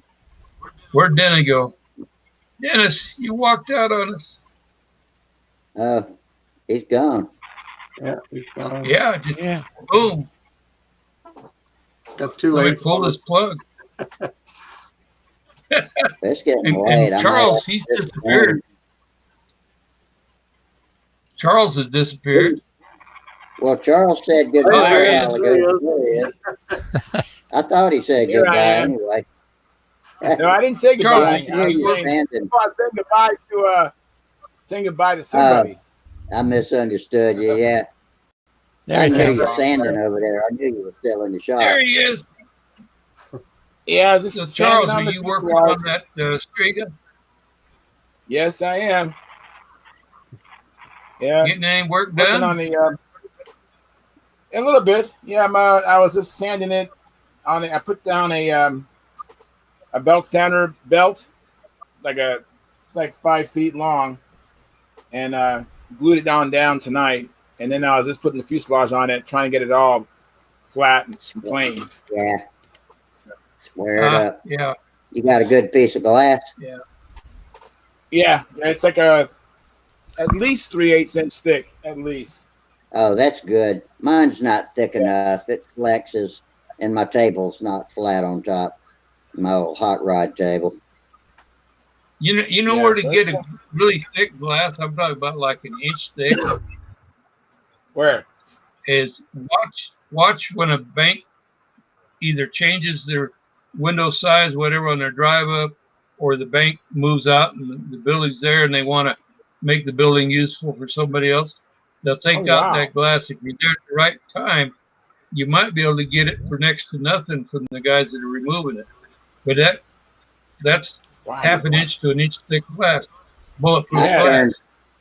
I turned down an offer for a big thick piece of glass the other day just because I got no way to handle it. I can't pick it up, and that was Wayne was getting rid of his big glass and wanted to know if I wanted it, and I just couldn't take it.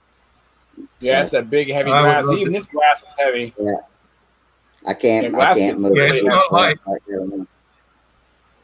but it's great to build on. Yeah, Yeah. I got a shower door right now, but it's just around 1/4 of an inch or so. Actually, it looks Yeah. like windy glass.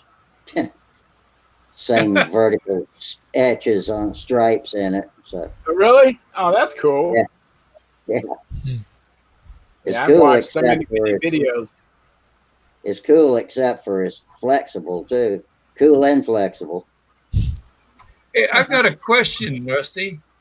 All right. If like me and Charles or me and Dennis want to get together here on our own, you know, when this discussion isn't up, you know, like during the day, can we just go to there and just open it up and use it?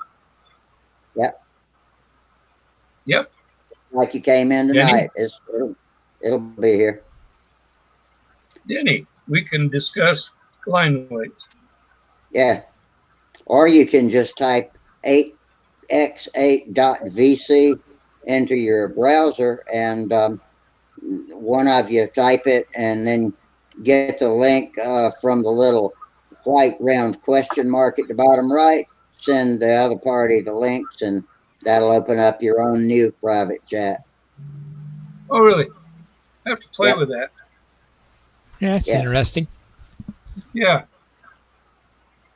Because sometimes, you know, you'd like to face and show something and talk about things, Yeah. you know. Yeah. 8x8.vc. V is in AX8, Victor. not VC. Yeah, I see it Yeah. right up in the heading Charlie. here. All right, now you go there and it'll open up a general thing, and then it'll give you a link that you can share with other people. Correct? It'll open this screen up. Yeah. And then well, no, it'll open up a login screen, and you just type the name of your chat in there. Or it'll make one for you if you don't. Then click start. Do you And have to? this will pop up, and once you see the little icons at the bottom right, the round one with the I think Yeah. it's got an exclamation point in it.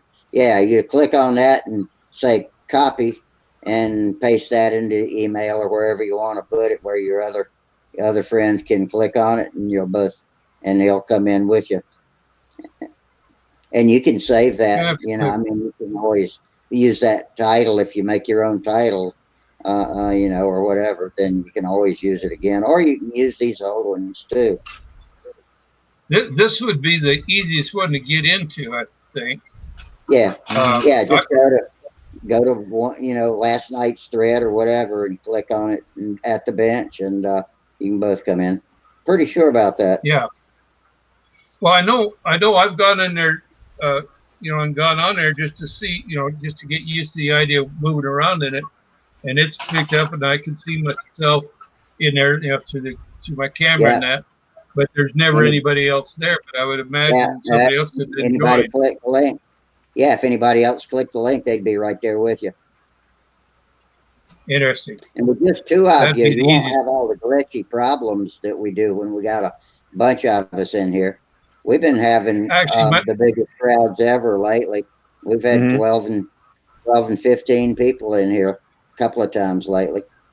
I might actually be able to share a screen. Yeah. Yeah. Yeah. Yeah, you probably can, because you won't need, you know, as much of whatever it takes. I don't know. I don't fully understand how this works. I just know how to put it together so I can stream to YouTube. Yeah. It's kind of like driving a car. You don't have to know how it works as long as it starts when you get ready to take off. That's right. If a wheel falls off, then you got to know something. Yeah. But it's pretty much bulletproof. If you are having problems, you can close it and reopen it, and it's still there. Refresh it or whatever you need to do. It looks like you need a username and and a password to log into it. You don't. Well, it looks like it, but you don't. Oh, really? No. Just hit login without a No. The first window when you go 8x8.vc, a screen will open up, and it's got a title bar with a made-up name flashing in it. You can either put your own title in it or not, but right next to that it says Start Meeting.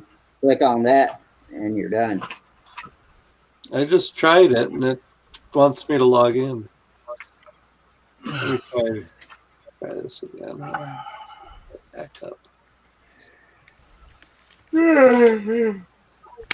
It's got a button that says login, but you don't have to click it. Once you are at the title bar, the start button right next to it is all you need to click. I guess everybody's setup has different ways of doing things. Yeah.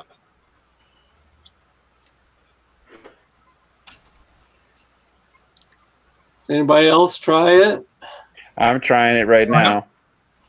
Okay. I'll let you guys do it. I'm just here for the ride. It takes a lot of resources to open two of these windows, so let's see what happens when I do it. 8x8. 8.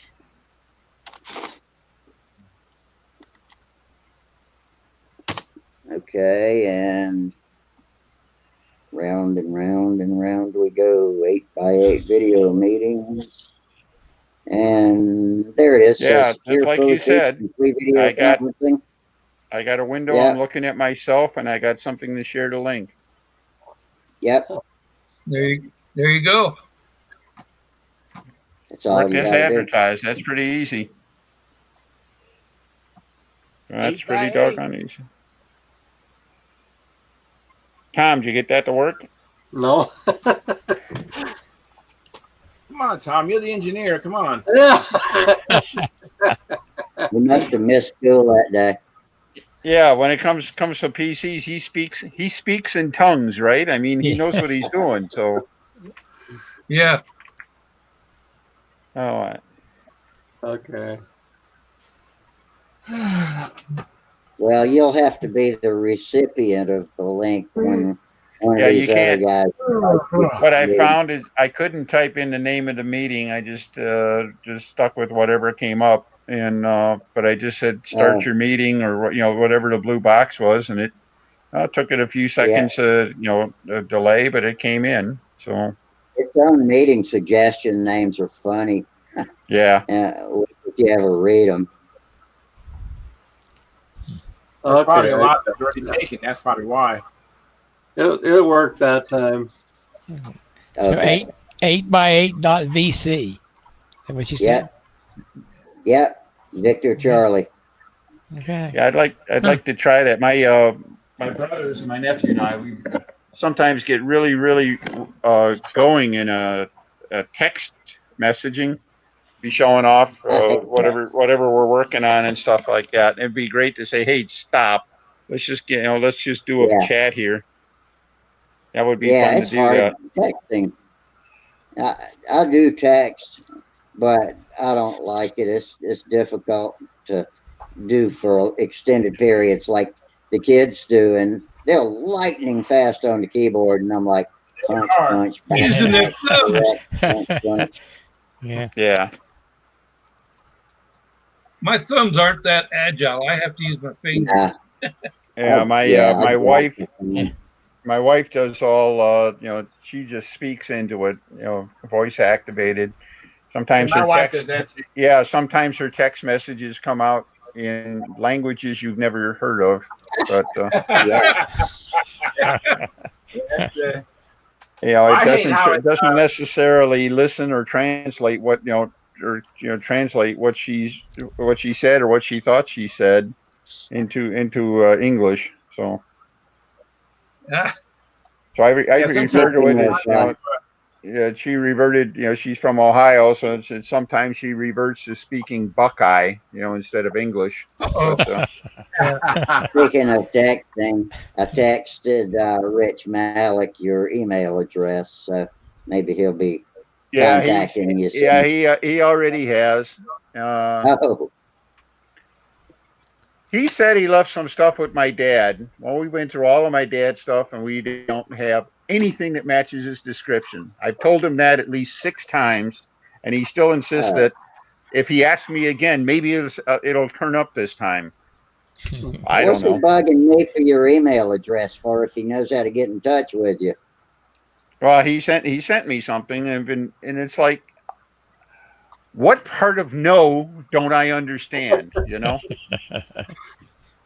He's a persistent dude. He was accusing me of feel for the moving guy. my house It's like I can't do a damn thing for him. So I don't know. He was complaining to me. He was complaining to me about my house widening in the same place as it was last time he came here, and he wouldn't give up on it. Yeah. So the only thing I know about him is that he met me. Oh, can you help me with your dad? It's like, what are you talking about? I live in freaking Indiana. You're in Michigan. Why don't you go talk to him yourself? Well, he couldn't talk to him either. So I don't know. So we'll go through it again. We'll figure it out. Your dad probably couldn't understand what the hell he was talking about. I don't know. No I telling. don't know. I shouldn't be ugly. He's Charles. probably watching us. Yeah, I don't know. Agent? want to try to help the guy, and I have absolutely no idea how to help him.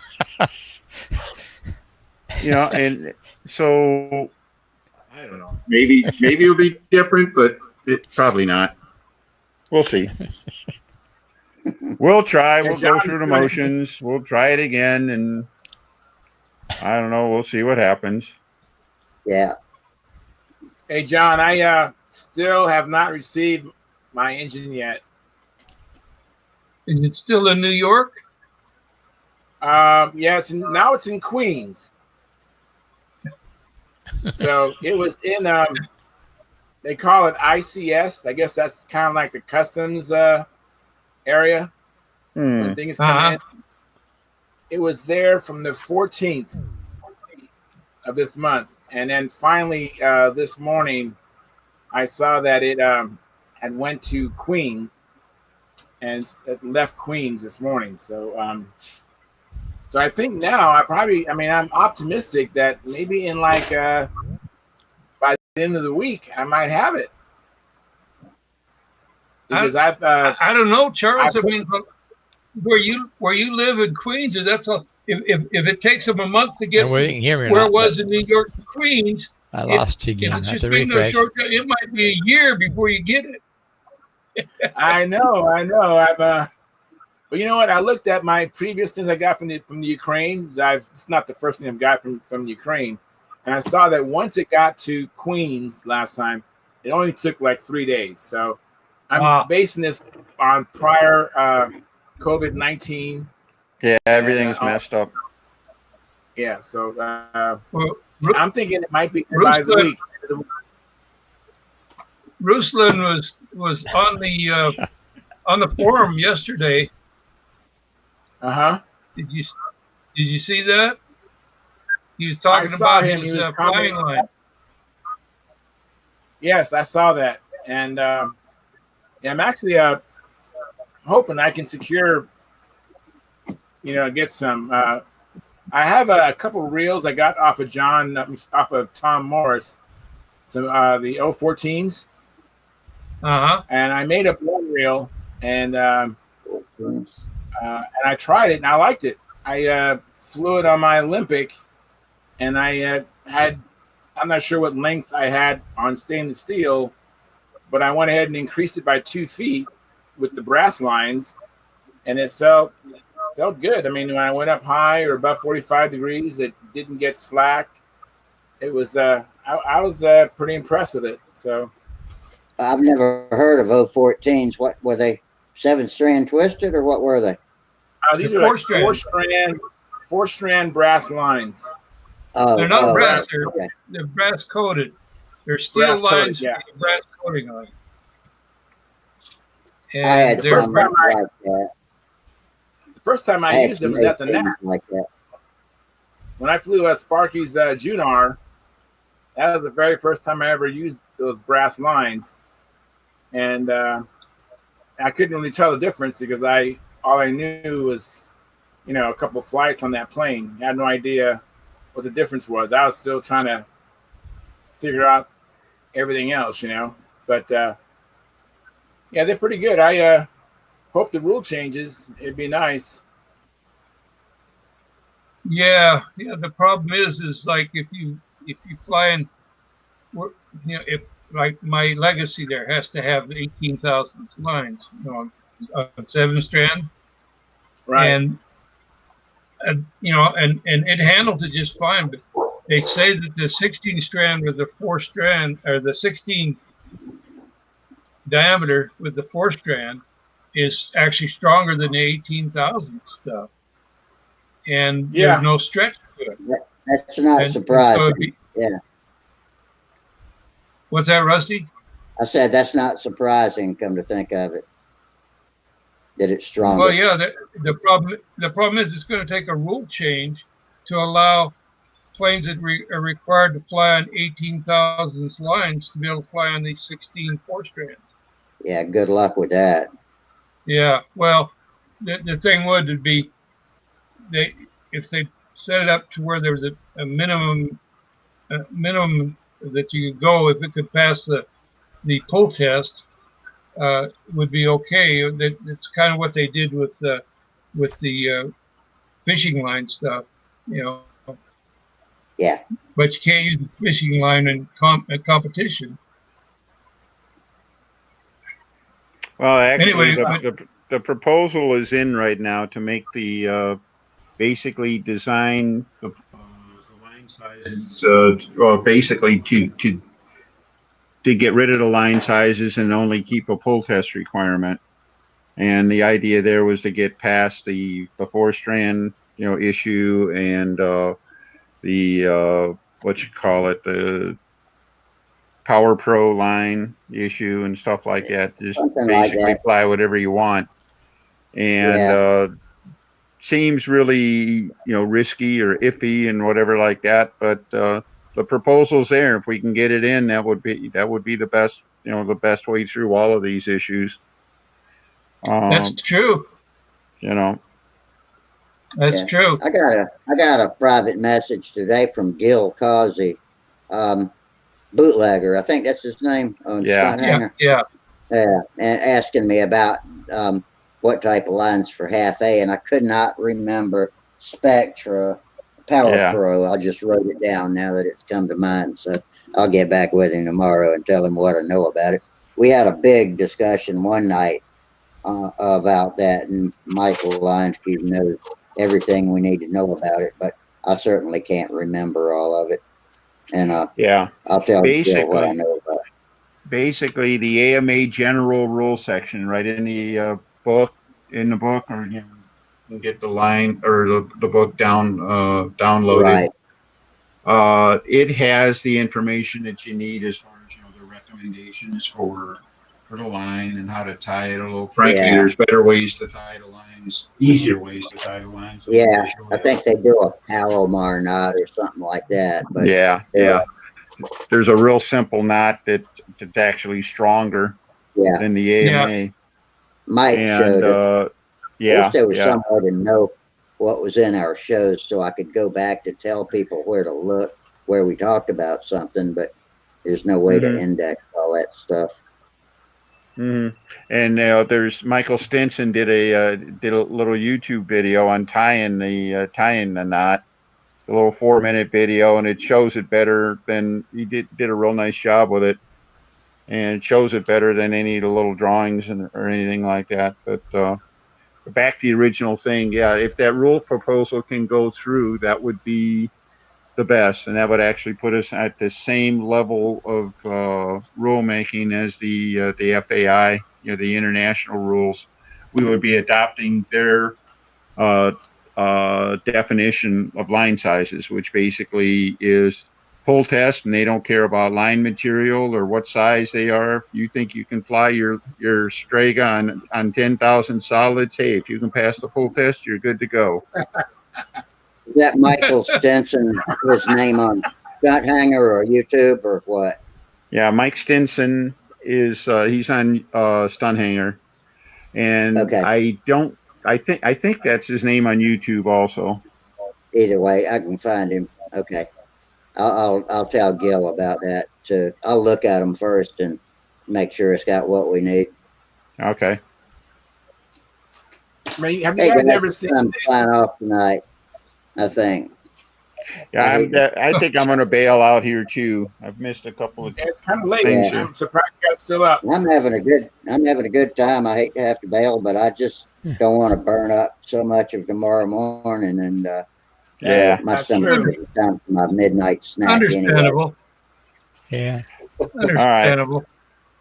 Well, everybody get all you guys have a good one. We'll try it again on Friday, right? We'll reconvene on Friday, and now you know how to get in and talk to each other. All right. That's all right, Rusty. That's all right. That's all right, Rusty. We still love you. Don't worry. Yeah.